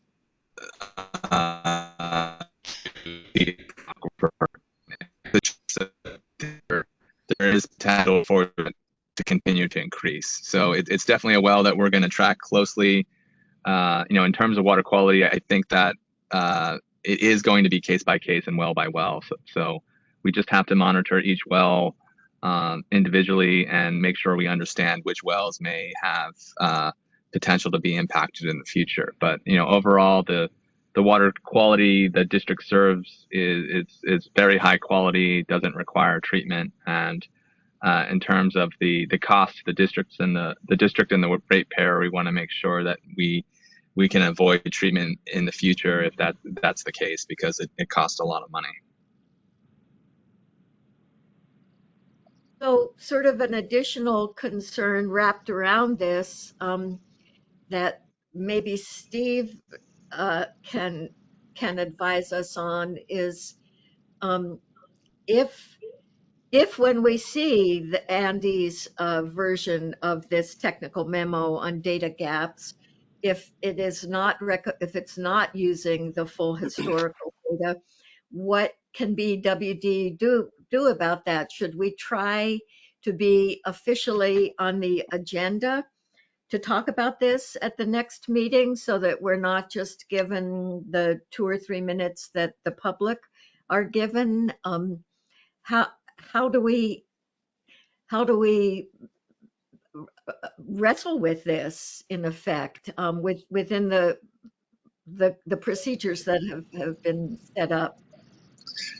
Sure. So we're anticipating that there'll be a lively and full discussion at the next TAC meeting regarding water quality. And the Borrego Water District has the data for the historical record, so it's in an Excel file, so it's pretty easy to present. I have been coordinating with Andy and providing him historical records that were not in HydroDave. There's been a couple instances, such as the Fortner well and some wells in the South Management area, for whatever reason, were not transferred originally. So they now have all the data in HydroDave, as far as I'm aware, all the historical data. So it's just a matter of presenting the entire record when they're reviewing water quality. Thank you. But Steve, did you understand my question? Did I ask it clearly enough? Yeah, no, I understand, Diane. So there's a couple of different things to think about. And, number one, I'll defer to Dave because he knows this better than me. But for most public agencies, and including water masters, the president of the board has the ability to influence, if not put particular items on the agenda. And so it might be worth considering for Dave whether or not to have a water quality item that's sort of a standing agenda item on the water master's agenda. So that's number one. And then, Dave also has authority as President, to give more than just 3 minutes for folks to make their presentations. I think it's also important that we have a written record of BWD's position on particular issues, and it sounds like Trey is submitting information there. And then I'll always hearken back to the judgment. And one of the things that's in the judgment under the provisions related to the TAC is that if the TAC has a difference of opinion, that difference of opinion needs to be noted in writing by the water master staff and explained. And so you can't just get away with a one-page sort of staff report, and I don't think they're trying to do this, but if there's a difference of opinion or a split vote or a split whatever between the TAC members, there's supposed to be a robust explanation of that distinction placed into the staff report or otherwise, so that there's a record of that. And so we need to make sure that that happens. It does create more work for West Yost, but that's the way it is. And so that's the way the judgment is written. So even if there's only one minority voice out there, it has to be taken into account and addressed in writing. But what if Andy presents a report that doesn't, what if there was a difference of opinion and Andy presents a report that doesn't show that, and then it feels like last minute at the water master, and the water master agenda just sort of rolls on past that? How can that be handled? Well, I think Trey will have to be on his A game there and remind the group, and Andy in particular, that if there is a minority opinion on something, that needs to be written up. I mean, it's pretty clear in the judgment that needs to happen, and I don't expect that the water master staff would not abide by that. And then if it's in the staff report, well, then we need, as BWD, whether it's through Trey or through public comment or from Dave, if he feels comfortable doing that, we need to raise that, and we need to make sure that that isn't skipped over. It's incumbent upon us to ring the bell, you might say, and make sure that there's not just a breeze by. Thanks. Any other questions for Trey or Steve or Dave? John, did you have a comment? John Peterson? I did. Actually, a question for Trey. Since Trey is our representative and certainly our representative for the community, also on the TAC, the issue about the water quality, I'm sorry about getting back to that, but when I ran into that just recently, literally, that as a result of the draft report from West Yost, that I never knew we had bad water quality, non-potable out there. Was the TAC aware of that? I mean, we basically have known for over 2 years. We have the technical data that we have non-potable water up there. And it seems like that would have been a significant discussion item before the TAC. We have the West Yost report that was done after the draft report that's dated November 2nd, 2022, that went to the Technical Advisory Committee. And the water quality issue that raised all the bells and whistles in the draft report was left out.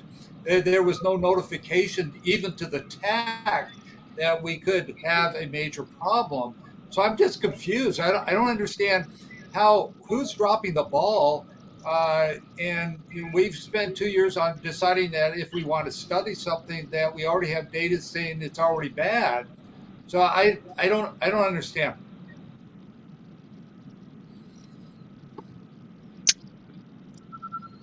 John, I think I can answer part of that. So, as part of the de minimis well review, there were several folks who indicated that nitrate had not been detected in the aquifer. And then after the TAC meeting, I started digging through the records, and I had reviewed the data over many years, and I knew there were wells that had exceeded the drinking water standard for nitrate. So I went back through the files, and I, for instance, provided the data from Fortner to the water master staff. And it came to my attention at the time that they, for whatever reason, did not have that data. That well was actually sampled as part of the GSP process. We had laboratory reports for that well. So I went ahead and I provided that data to the Water Master staff so they would have it on record. In addition, I provided data for other single samples within the basin that had elevated nitrate while below the drinking water standard, but indicating that there was potential for nitrate to be in the upper aquifer. So that included the Viking well, a single sample from that well, and also I believe one additional well. So I provided that information to Water Master staff as part of this subsequent review of the de minimis well permit after the TAC meeting. So that was as far as I'm, based on my conversation with Water Master staff, that was the first time they had seen that data. So they're now aware of the data, and they're now, my understanding is, working with the property owner to continue to sample the Fortner well. Does that answer your question? It does. Just a deal. I'm really not worried about nitrate up there because I hear people saying it's correctly so. Nitrate's not a problem for agriculture. Nitrate just reduces their fertilizer requirement. The constituents of concern really are my bells and whistles is sulfate, which is 562 years ago, an MCL of 250. It's more than twice, and TDS. You can't really treat for TDS outside of RO, et cetera, et cetera. But I appreciate that additional clarification because it seems like, given the potential impact of the water quality and the non-potable thing, it seems like this should jump up to number one issue for the TAC. The saying is we need to get additional information in regard to this this data set in the terms of where it is, if it's moving, how big, et cetera, et cetera. It seems like it could be crucial for the TAC to deal with that issue.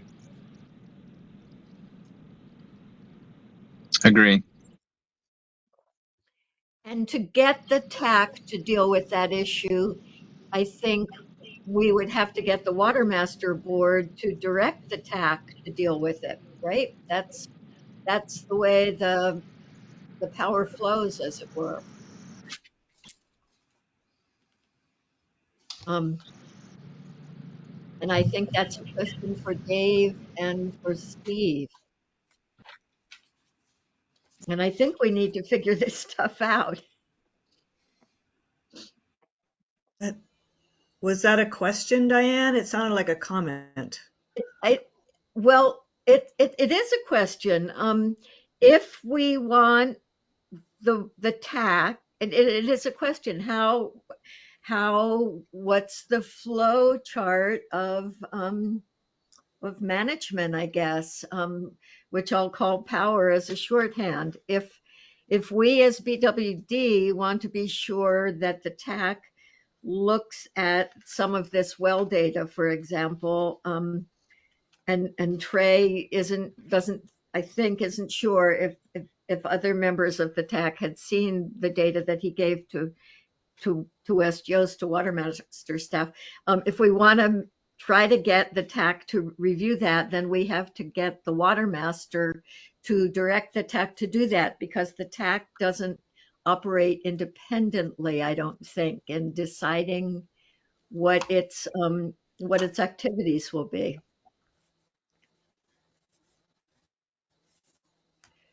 So, Steve, yeah.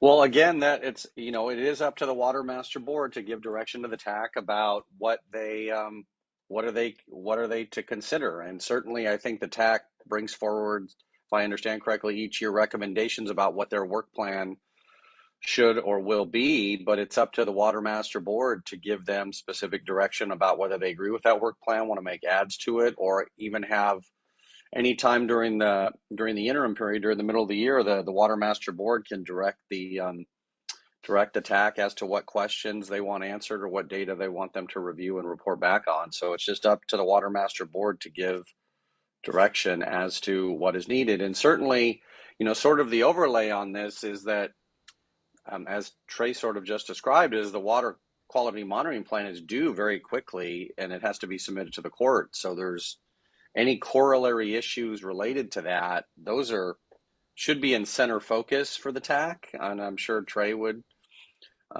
make sure or do his best to make sure they remain focused. But the judgment requires that, so that better be at the top of the agenda for them, and we can't be late on the submittal of all the information to the court after being approved by the water master on that subject. So must be done, as they say.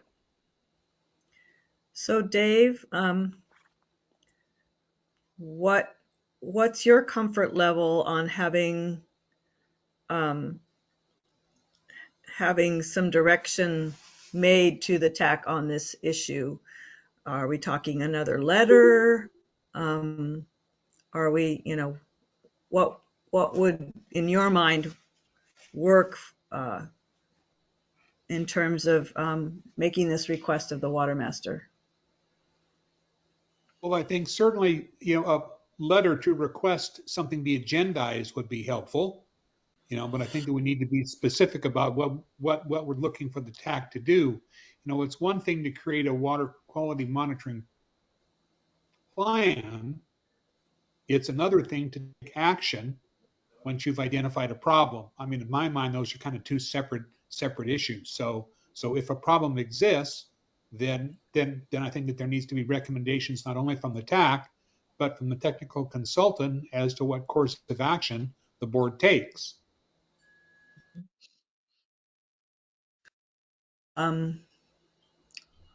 Okay, so if we ask for this to go on the agenda, do you feel comfortable being the voice of BWD on this issue in terms of looking at all the well data and pushing water quality, up in terms of the TAC plans? Oh, absolutely. Okay. So, all right. So Jeff, can we request the water master agendize the issue of water quality and the TAC, making it a priority? Yeah, how about I draft a letter and share it with you and Dave? Okay, sounds It good to would be me. great. And once that letter then has been submitted, I can reference it in asking staff to agendize it. I mean, I do have that authority, but it would be nice to have the supporting document, as Right. I request. Should we include the data that we want the TAC to look at? Well, I think in terms of these outlier, numbers, they should be included. I mean, to show that there is an issue and it needs to be looked at and a course of action developed. Got that, Jeff? Okay. Tammy, did you have a question or comment? Just a question on timing. So is the proposal that BWD writes the letter in the next weeks such that the water master gets it in advance of the water master meeting, and the letter is put in the letter section and then nothing, but not on the agenda, or B, the water master staff with Dave's power as chair puts the topic on the agenda for discussion and vote. I wasn't sure whether we were on A or B there. I was thinking B, that we're asking the water master and Dave to put it on the agenda. Yeah. Not reading the letter, but actually a discussion about the topics of the letter. Right. Yes. Yes. Okay, thank you. I'm good. I like that better than the other way. Okay. Anybody else? Okay, so in terms of the water quality issue and the data that we want the TAC to consider, we will write a request for an agenda item for the next water master meeting and include the data, the outlier data that we want them to look at, as well as the historical, I think, making sure that the historical data is looked at, pre-2015. Sound good? Yes. Okay. We also have under 2G, number 4, the location of the TSS well. And John, you wanted to speak to that? Yeah, just really quickly, I had not been involved in the location of that well, and I understand there is significant history. I know, Trey, you've been working on it for some time. It's located up in the north end of the valley, and I know it has to do with ownership issues and it has to do with all these things that I don't know anything about. So I come into the question of that particular well from a very myopic standpoint. I come in as a technician saying we've got this area of bad water quality. We don't know anything about it. I'd really like to be able to have the well south of the agricultural area that is basically between the agricultural area where we know we have at least one area of non-potable water and us, as compared north of there where we're basically sampling good quality water that's coming out of Coyote Canyon. So I'm speaking very myopically because I've not been all involved in the history about the granting and DWR and all this type of stuff. And I'm sure there's a lot of things, the reason why it's there. But I just wanted to highlight from a technical standpoint where we're lacking critical information is south of the agricultural area, which is between them and us, in terms of the potable wells in the basin. That's it. But I don't have the history, but I'm just speaking from a technical standpoint.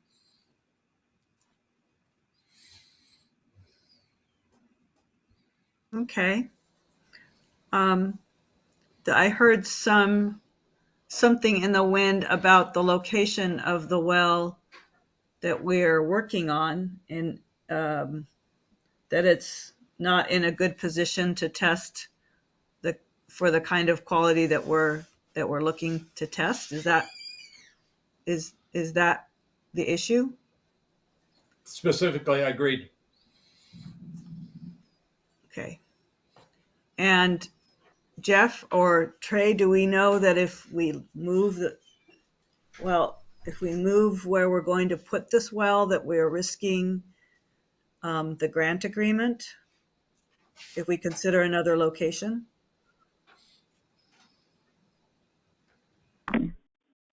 Yeah, Madam President, I do believe that's the answer I got from Trey.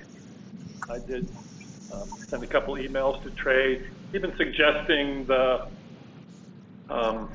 one of the parcels where the sculptures are located, and Trey's, well, he's here now, but Trey's primary concern that I recalled was kind of the potential for scheduling delays that could kind of put the whole project at risk. But Trey, why don't you go ahead and answer for yourself?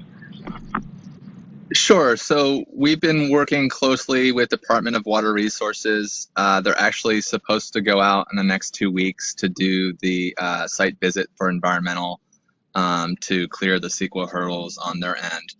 But just in terms of the location of the well, there were 3 different locations that were initially identified through the TAC process. The TAC weighed in on the location of the well, and the current location was identified as the preferred location. I concur with John in terms of that this is not a down gradient well from the agricultural areas meant to provide monitoring in terms of a migration of water flowing south. That the intent of this well was to collect depth discrete water quality and groundwater levels in the North Management area because this was identified as a data gap. We've tried now for half a decade to get access to existing wells in the North Management area from property owners, including the data that was collected by the Department of Water Resources for over a decade. We have yet to obtain access to any wells or historical data, and the primary reason to install at this location was to, one, monitor groundwater levels at two distinct depths in the aquifer, and two, to better understand the water quality of the shallow aquifer versus the deeper aquifer at this location, and to determine from whether or not we're seeing return flows from ag over multiple decades in that shallow aquifer water quality. Once we had that data, it would allow us to potentially model and better understand potential migration of that flow to domestic or district wells that are located further in the basin. In terms of the newly proposed well location to the south, that would be really a separate project, and it may prove, once we have the data from this technical support services program well, it may prove that that's necessary, but it's taken to deal with the property access issues, the land use agreement issues, and the TSS program agreement over almost 2 years now. The latest from Department of Water Resources is that they're ready to do the environmental review and ready to drill prior to March of 2023, based on my call last week with Chris Baker at DWR. So I think it would be a huge challenge at this point to move the well. And I believe it would have to go through the TAC process. So you would have to introduce it to a TAC meeting and request for it to be moved. Any additional questions?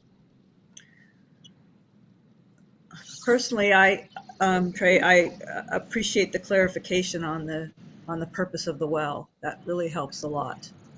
And I clearly we still need to have water quality wells in the north sector at some point, but this is a good start for just some good general data. So I appreciate that. Is there any other questions or comments for anything on this list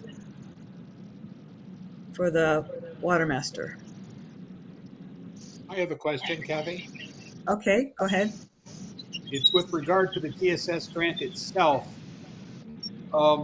It was my understanding, and I'd like to hear whether my understanding is correct or not, that there's money in the grant to convert the Viking well to a monitoring well. Is that true? That is been included in the Prop 68 grant as a water master project. Okay, thank you, Trey. Sure. I guess I got my grants mixed up. Dave, I think technically you're right. When this whole program first started, DWR was offering 2 wells and then 2 monitoring wells for this basin, but then that got changed to 1. Okay.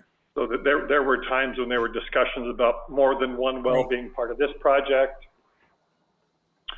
We looked at a potential site over near UCI, Steel Bernan, kind of downhill from that, as another potential well site. So I think you're right in terms of your memory and your recollection that at one point we were talking about 2 wells as part of this project, and Viking was probably part of those initial conversations, but then Trey's got it right that Viking became part of Prop 68, and then the TSS grant for us became only 1 well in the Borrego Basin, and it's I guess we'll call it the Bernan site is the one that's being pursued now.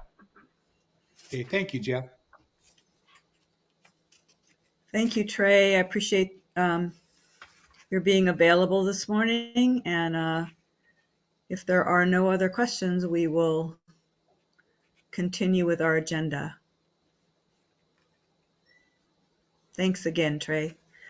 Thank you, and happy holidays to you all. Same to you. You too. Item 2H is to approve the updates to the air quality monitoring budget. Jeff? Yeah, Jessica. Yeah. I'll take this one. Oh, okay, Um, Jessica. So a few weeks ago, the board did approve the air quality monitoring budget for January 1st of 23 to December 31st of 25.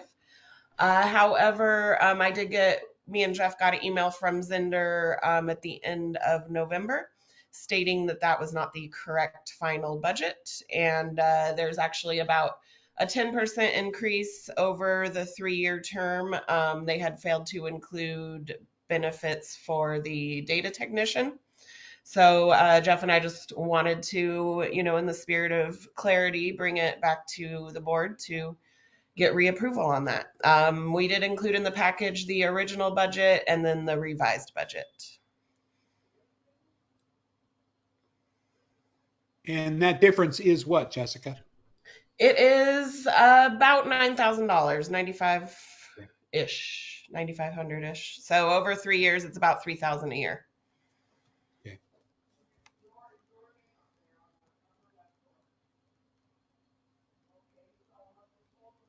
I move that we approve the new revised updated budget and we fund the program as we had originally intended.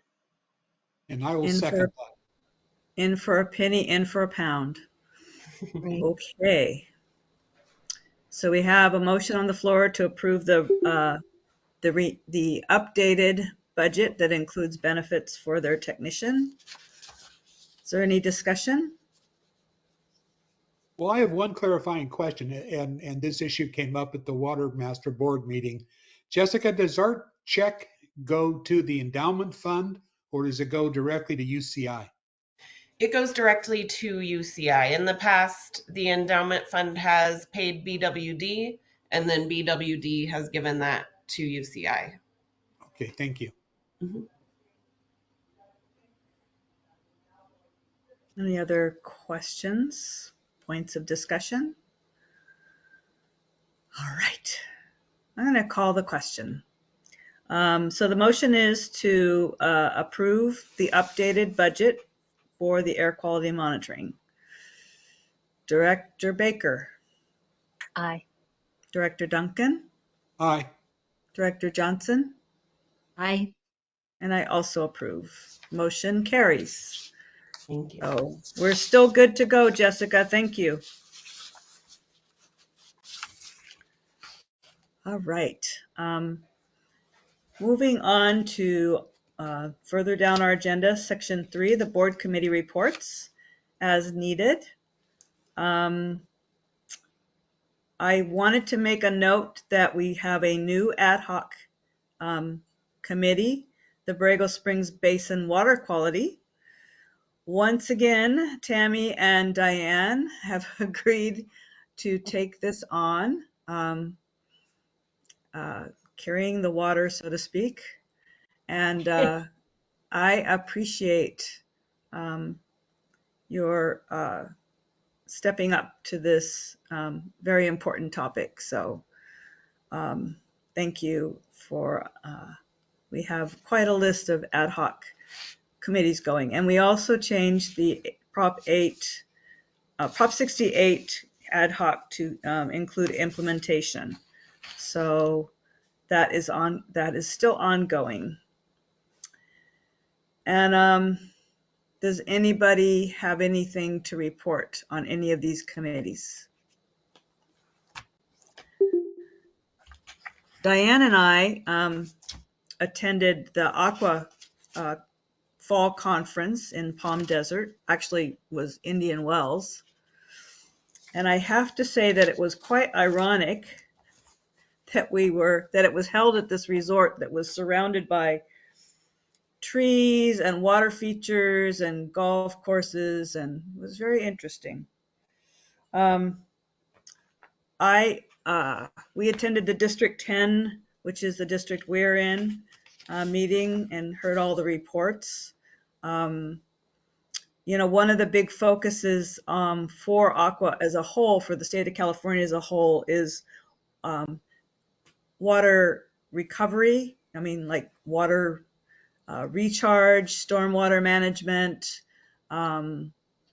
And the other is new sources of water. They're really pushing on desalination plants. They have a big project going over in Orange County at Doheny State Beach. Very interesting project over there. And I attended some interesting topics that one of the things that that Aqua and some of their corporate partners are working on are pretty interesting. I think in terms of water recovery, and one of the big ones was habitat restoration. So instead of having just cleared fields for agriculture or cattle grazing or whatever, they're actually working on recreating wetlands, recreating places where water is better conserved rather than running out and into the ocean. And one of the most fun projects was the return of using beavers. In the state of California, beavers were declared a nuisance because, it was interfering with everybody wanting, to channelize water.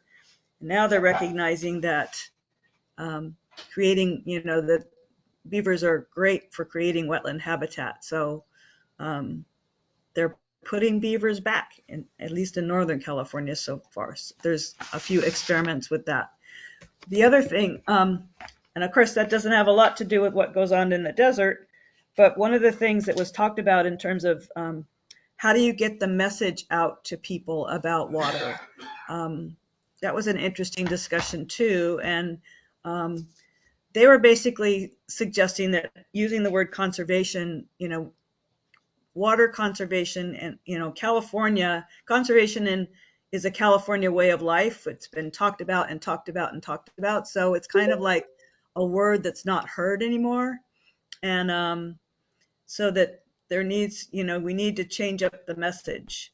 And one of the things that I hadn't thought about before that's so true is that they talked about where water is truly needed. And they said, basically they're saying it's needed for the food supply and it's needed for indoor water.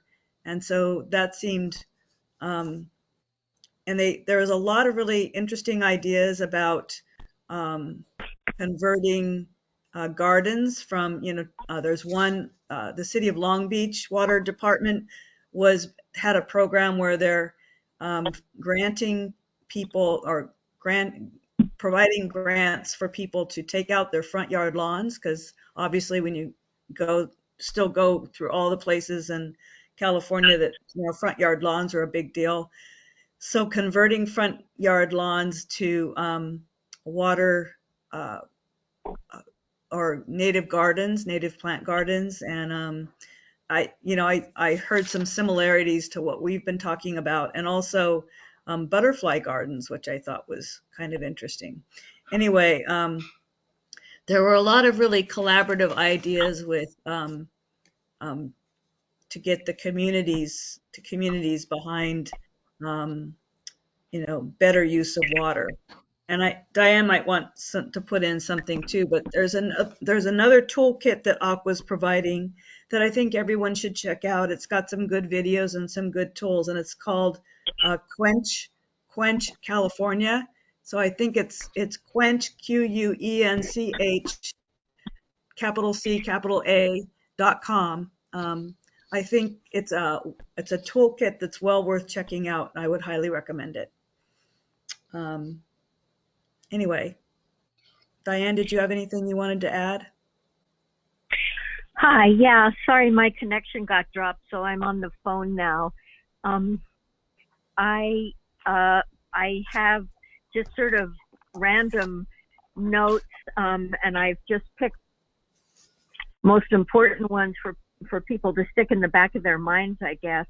I went to a groundwater committee meeting where Paul Gosselin, who is head of the Sigma program at DWR, spoke.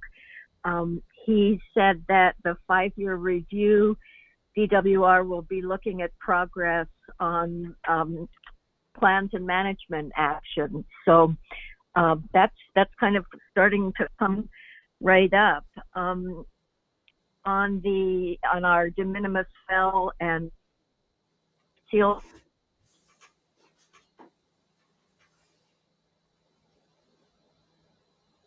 Did we lose Diane?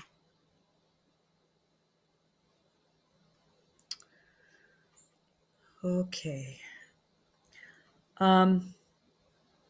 As we wait to see if she has anything else to say, was there any other committee reports?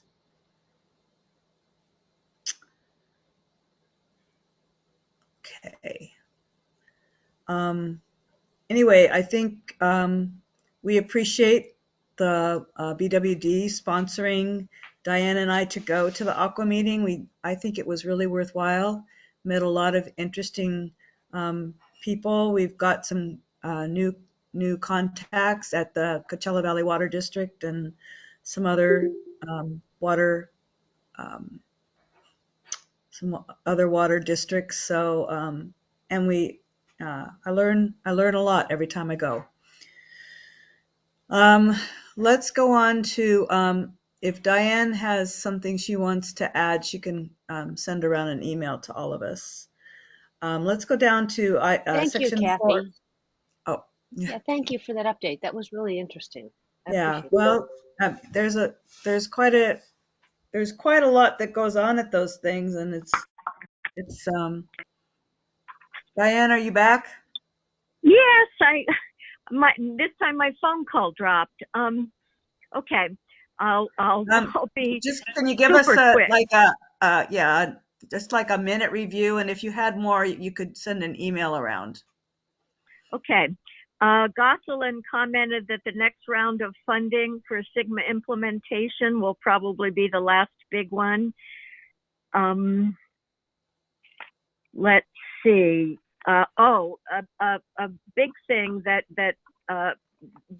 Trey picked up on is that they're talking about revising the water quality maximum contaminant level, MCL, on arsenic downward, and that could definitely impact us here. And I'll leave it at that. Okay. Yeah, and I also went to one seminar about PFAS, and I learned one thing that I learned. I had kind of dismissed them for Borrego because we have no industry here, but it turns out what I didn't understand was that PFAS are in all plastics, and so landfills, and the everyday items we use, it all, all of that stuff degrades and can go into the water. There's so much of it in our planet right now, starting from the 1940s, that it's in dust, it's in the air, it's in raindrops. So we are not, just because we live out here, we can't completely escape it. And I think that the future, that in the future there is going to be requirements to test for PFAS. So I don't know how far in the future that is, but it's out there. Anyway, very interesting conference. Thank you for sending us, and we hope to use some of the tools that we gained from going there. Section 4, the monthly financial and operations report. It's Jessica's turn to give us the financial report. All right. Esme, are you able to make me? Oh, there we go. Look at that.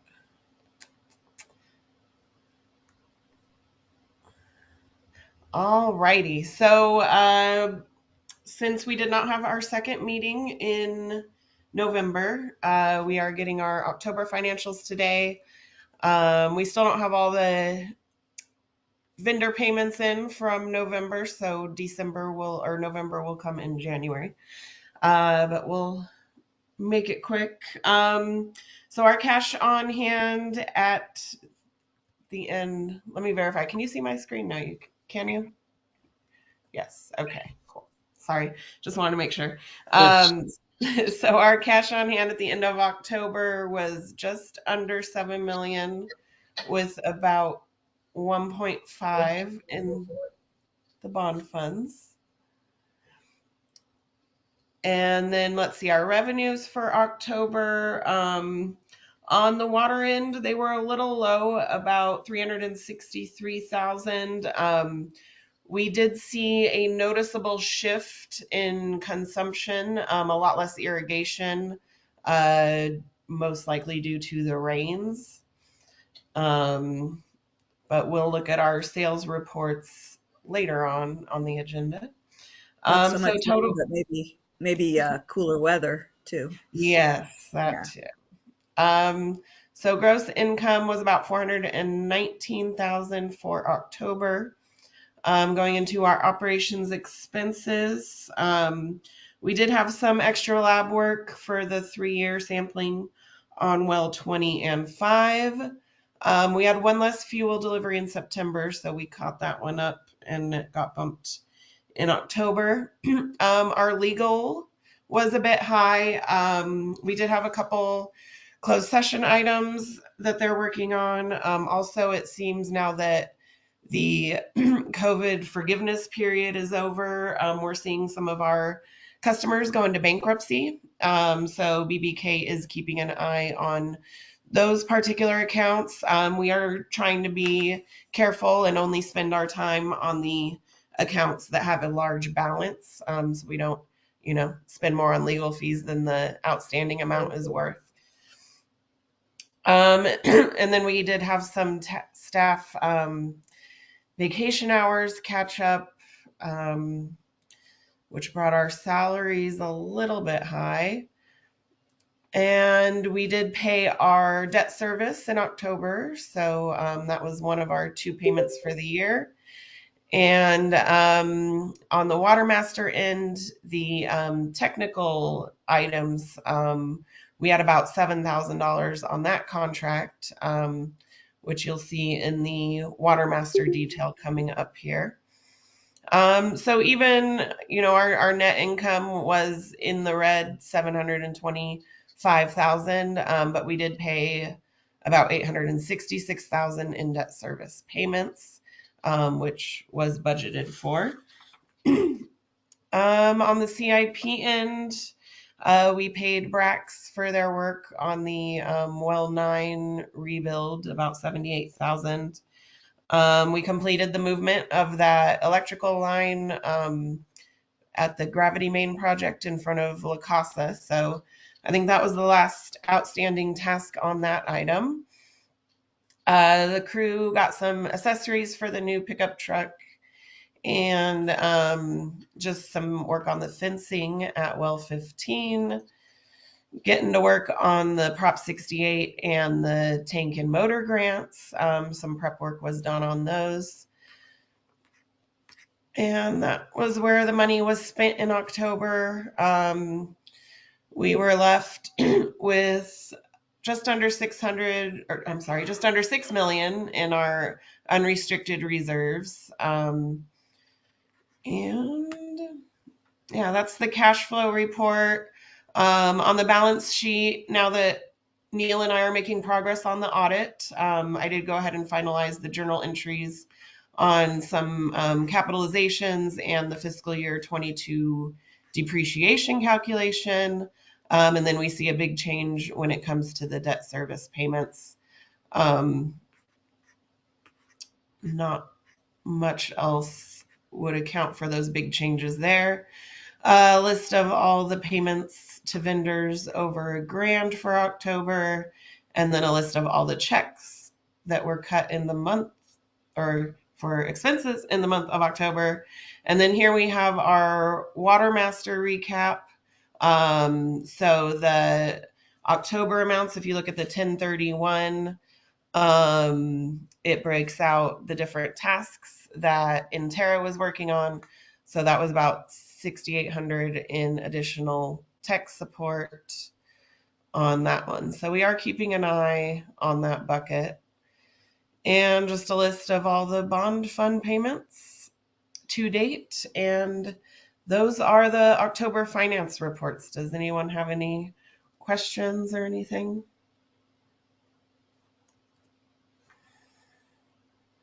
Questions for Jessica? All right. It sounds like you have explained it very well. Thank you. I try. I know what you guys are going to ask about. Well, you did well. Thank you. Yeah. Thank you. Thank you. When looks like we'll see you again in a little bit. Yeah. And I'm sorry, Esmeralda, I don't have the agenda open on here. Okay. We're going to move down to item 4B, the water and wastewater operations report. Mr. Martinez. Hello, Roy. No? Yeah. No, I'm just calling you because by mistake I did a transaction of buying tires, and I did it like 4 or 5 times.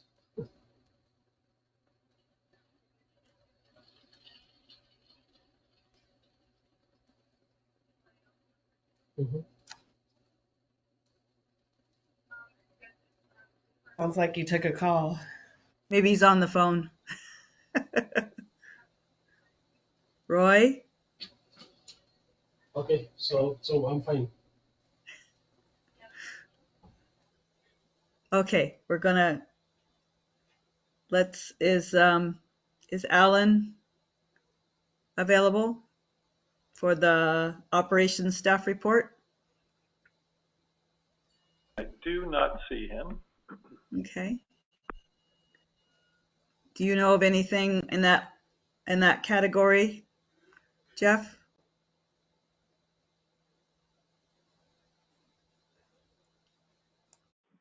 I'm pondering. Okay. I know the twin tanks work. You know, Yeah. Alan himself did quite a bit of work to at least, especially inform everybody that the twin tanks work was starting. It was really Yeah, it was fun to that see him. Alan kind of thought of all on his own here in the last couple of weeks. Hey, should I be letting the parks know that we're going to be starting next week? I'm all, oh crap, yeah, you need to. So, been fully informed the parks. Now that one twin tank is out, we do have limited, slightly reduced fire flow fighting capabilities because we have half the storage at the twin tank. So we've also informed the fire chief of that change. So It was fun to see the tank get crunched up. Yeah, it didn't take long, did it? No, it just kind of collapsed. I just sneezed on Like it. it was like a tin can. Just. Yep. Okay. Should we try? You want to, Roy? Are you there?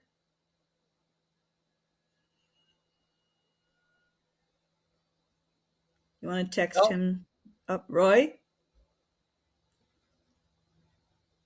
Hello, Roy? yeah. Can you hear me? I'm back. Yes. Okay, great. Yeah, Yeah, I'm sorry I was on the phone. I'm busy today. I have Brax working on my electrical panel, and then Fredericks. I had it to run to Borrego Valley Road. They're replacing some of the manholes, so I'm here and there. So now I'm okay. ready. Okay. Well, we're anxious to hear your report on what's going on in your world. Okay, so basically, we have the flow that it's increasing. Now we're in the 99,000 gallons. Like probably like 2-3 times a day. And then the rest of the plant is working as normal. Like I say, we have Brax over here replacing some of the electrical problems that we have at the grid chamber. And then the equalization basin, my blower wasn't working, so they came down and they're doing that. Basically, they put in new transformers, relays, they're updating the stuff that has been here for 40 something years. Oh my. And then other than that, it's just normal at the wastewater plant. Good. Thank you, Roy. Good luck on all that you're working on over there. Well, again, there's always something to do here. It's just like we need to keep updating this plan before we have to spend millions of dollars. Yeah, I imagine it's an ongoing project. Yeah, Well, thank you. Thanks for being yeah, here. no problem. Okay, we're going to go down to the staff reports. Item 5A is administration with Diana Delbono. I am here. Hi, Diana. Hi. Okay, so customer service. So we've had the pleasure of employing Laura Manzano, adding her to our team here in the office, and she's been a tremendous asset to us. She has been able to dive right in, get those phone calls answered, learning as she goes, and she's just been a wonderful asset to us, and really looking forward to having her work with us. She's alleviated some of the busyness of our days, which allowed us to, well, in particular Val, to kind of dive into some of the things that have been put on the back burner. And one of those things was working at cleaning up some of our CSD standby invoices that have been not paid, or we needed to look up who the new owners of the property is. So Val has been looking at that. And basically some just general paperwork cleanup throughout the office. Regarding the tank replacements, at Jessica's suggestion, I created and with Alan's help, I created a fact sheet for the staff. So if any customers are calling regarding, hey, what's going on over there at the bottom of the grade, and just with the general tank replacement. So I created a sheet for the staff to help answer some questions. So not too detailed, but just some basics of what's going on. That's kind of what's going on in customer service in the office area. The part of the SB 998 program, which is our, we have to give customers, we have to follow a certain guideline on when we can turn and how we can turn the water off for our customers is pretty detailed. One of those requirements is that we have to report at the end of the year how many shutoffs we have performed. And so in the year 2022, we locked 32 accounts, and out of those 35 accounts. Out of those 35 accounts, we still have 7 accounts that are locked. Now, these are customers that we locked for non-payment, and they still have not made the effort to make the payment so we can unlock them. So that's how many we have for this year. And this will also, I believe we also have to put this up on our website. So that's another thing that we'll be working on. The other update I wanted to give you is just our water supply update, and for our BPA, we have had 4.8 BPA paid for, and then pending I have 2.5 that are still waiting to be paid for. And that is my update. If you have any questions.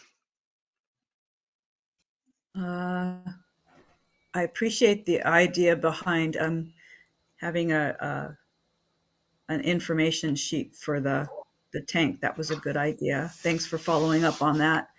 And the water supply that hasn't been paid for, curious, commercial or residential, or some of both? Both. We have 2 commercial, the miniature golf, and then SDG&E, and 1 residential. Okay, thank you. Does anyone have questions of Diane? Tammy? Yeah, 2 things, Diana. Can you mail out the sheet on twin tanks to, I think, all of us in case we get questions? Oh, sure. Yeah, that's no problem. It's pretty basic. And that's just cool. And then has everyone switched over to the new payment? Is that all done and in the past? Yeah, thank you for mentioning that. Not everybody, but we are still working with those customers that are, that have been kind of, the email got lost or just lack of communication. With Civic Pay, there has been like I said, we're still working with our customers to sign them up. We are no longer dealing with PSN, so that window has closed. I think Val mentioned that just the other day. She signed up 6 for auto pay, which is fabulous. It just helps you reduce the amount of paperwork that we actually get here in the office of processing checks and payments. But it's still been a positive experience, I think, for the customers. A little bit of a learning curve, but I feel that it's been a pretty positive move for us and for the customers. Great. Can you hear me now? Yes, Diane. You know, I think this new GoToMeeting has messed me up. It switched off my laptop speakers onto some Microsoft thing that I don't even have, so I apologize. Uh, my ear was caught too, Diana, by your mentioning that you came up with this sort of fact sheet. And Kathy, maybe we could talk as the outreach committee about, like, if it's in a form already, whether we shoot it to Jolene at the Borrego Sun and ask her to put it in community briefings, or whether we actually post on Borrego Springs 92004, which would be more of a policy thing, I think. But Mm-hmm. thank you, Diana. Yeah. Mhm. And I do think that Jeff's been writing regular little blurbs for the Borrego Sun. It could probably go in there too. Wait, yeah, they're good. Yeah. Thank you. Yeah. Anything else for Diana? Lovely. Thank you so much. It's always interesting to hear what's going on in the office. Yes. And, Welcome. And we're back to engineering with David Dale. Yes, thank you. I actually stayed in my home office today because our COVID numbers are increasing once again over here, and I'm not sure why. Yikes. Apparently, it's one of the non-dangerous types, so people are just getting like a flu, but I figured I'd stay here just in case. Been working on the AMI project that you were talking about earlier in terms of the grant funding. We have a really, really, really rough draft of a contract RFP right now. It needs a lot of work, but we've got it together, at least in form. And I want to thank Steve and BBK for providing a sample document that I use to work on that. So we're getting closer on that one. And also the monitoring wells at the wastewater plant. I think our vice president knows a lot about this. If you didn't know this, she's been working a lot of hours on this, and she's gotten herself very deep in the details. And so thank you for that, Tammy. And we got that pretty close. I think there's one more detail to work out, and I've sent that to the surveyor. So hopefully that will be ready for tomorrow's closing, as you wanted. So I left a message for him, so I'll wait for him to call back on that one, and hopefully we can resolve that one little last thing. But again, thank you to our vice president for the hard work she's doing on that, and we'll hopefully get that taken care of. You heard of, obviously you're aware that the tank project has started, and so you just approved the labor coordinators on that one, so that one's going well. We have the submittals on that project are now mostly all approved. We're waiting for one more submittal on the diesel engine, which is part of this project, the diesel motor for the Wilcox well. That's the only submittal that we're waiting for. Everything else has been mostly approved. On the tanks have been sent out to manufacture, so that one's going. And we hope to hear back from the state with regard to our additional funding request in the next month or two.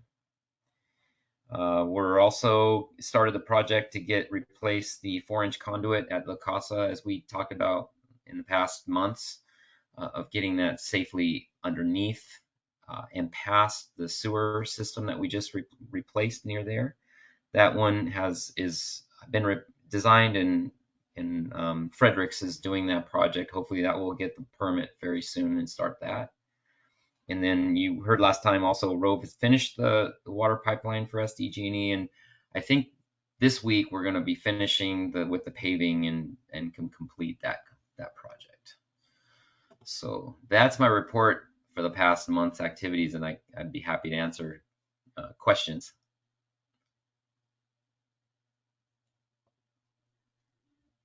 Questions for Mr. Dale? Dave, I thought you had one question. I guess not. Yeah, no. Thank you, Dave. It's always interesting. All the things that you're working on. And I do also want to extend kudos to Tammy. I know she has worked so hard and so diligently on getting this monitoring well agreement done. It's truly been a big amount of work, and thanks to Tammy, we're almost across the finish line. So thank you for that. And thank you, David, for Yeah. your report. And any aspirations I had as a second career as a surveyor, shot. No way. Wow. I guess that was a lesson in a can there. So, but anyway, thank you. It's truly noteworthy what you have been working on. Let's go back to Jessica for finance and revenues and all that kind of stuff. Woohoo! Good Yeah, times. Jessica. Yeah. All right, and may I be a presenter again? There we go. I feel like the old go-to, I could push a button to ask. Now I have to verbally ask, but that's okay. All right.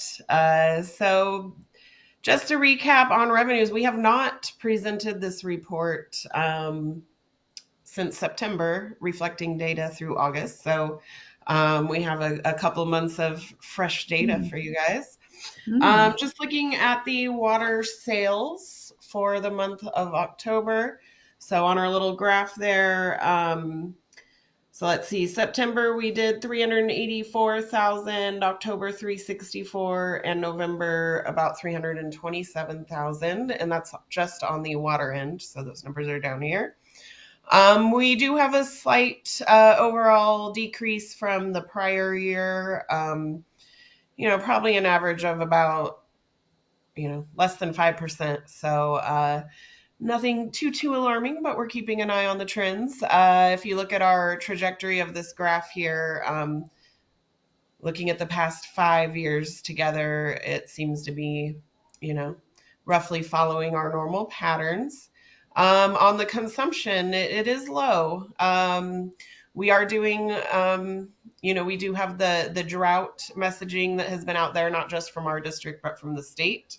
So I'm wondering if perhaps that has something to do with it. Also, we did notice, so even though September consumption was high, September sales were low. And I think a lot of that was a shift from the irrigation to the residential water rates as the golf courses and stuff probably cut down. And then we had the snowbirds coming back into town, and they do pay less for their water than the golf course to irrigate.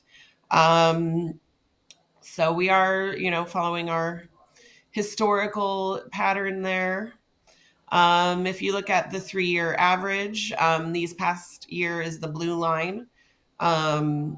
So this is in revenue. We are higher, mostly because of rate increases. Looking at the units consumption, we're a little bit under our 3-year average right now.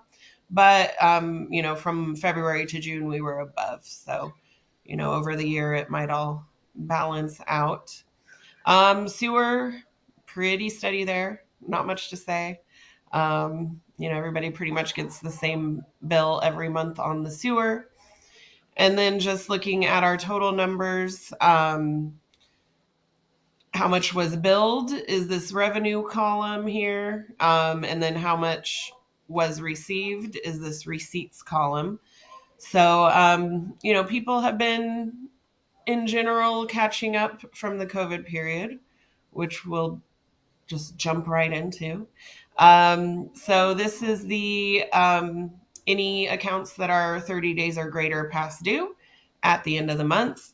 So we did notice in September, October, we had a jump that was pretty big. We did, we were transferring to the Civic Pay. I think some people fell through the cracks there.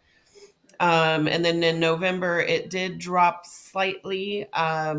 We did receive that COVID arrears grant for sewer, which was applied on the November bill. So we had just a lot going on with the Civic Pay and the PSN, so it did take us a while to get all that dispersed, but it has been done. I will say, on a good note, I added a little comment window here since we haven't gotten the December data yet.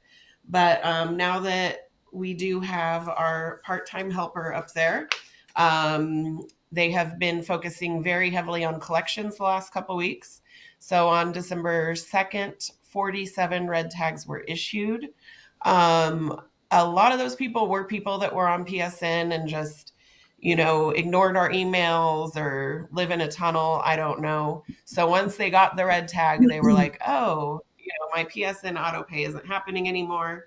So between Val and Laura, right now there are only 11 remaining red tags unresolved.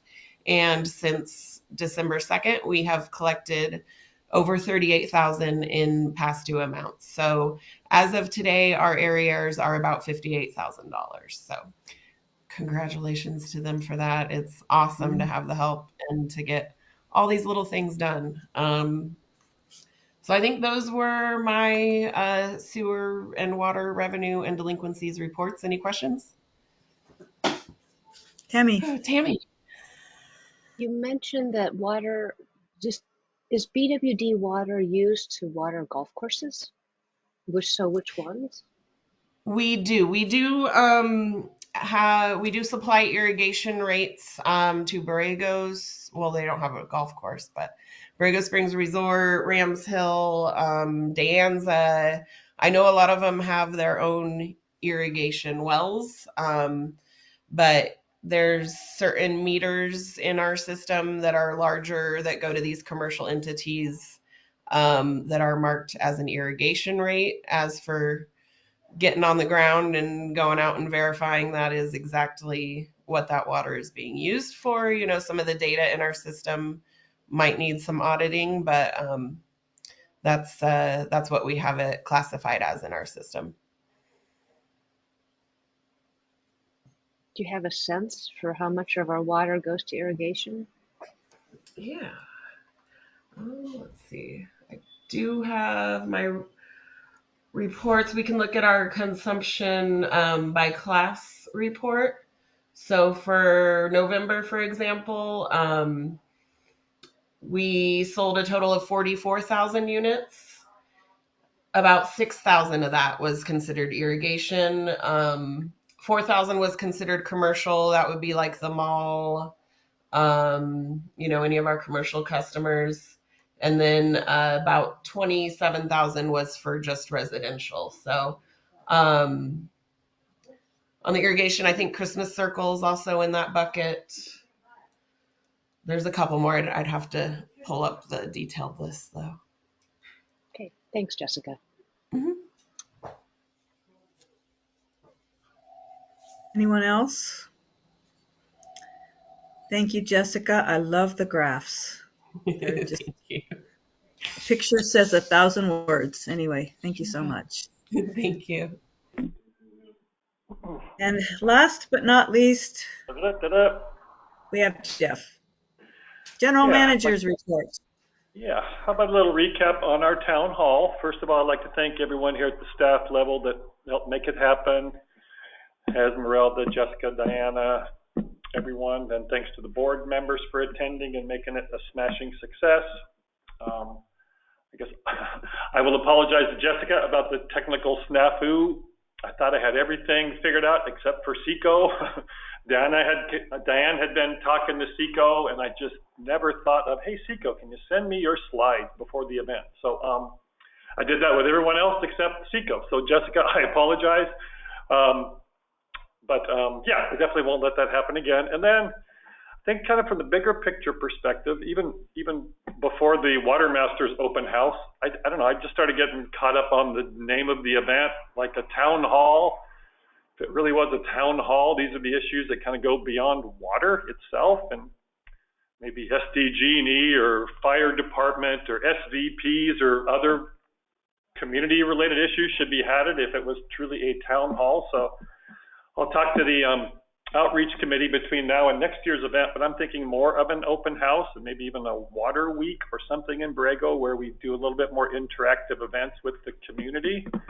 But you know, stay tuned. I loved what happened last year, but as I was working on it and started thinking about what we call it and how it's organized, that maybe we'll come up with a slightly different format next year, and maybe a slightly different title. But thank you very much to everyone for making that happen. I think it was a smashing success, and great to have the full Water Master board there. Sam did an awesome job in making sure the Water Master, she did a great job with her presentation and represented the Water Master staff very well. So thanks to everyone for participating in the town hall.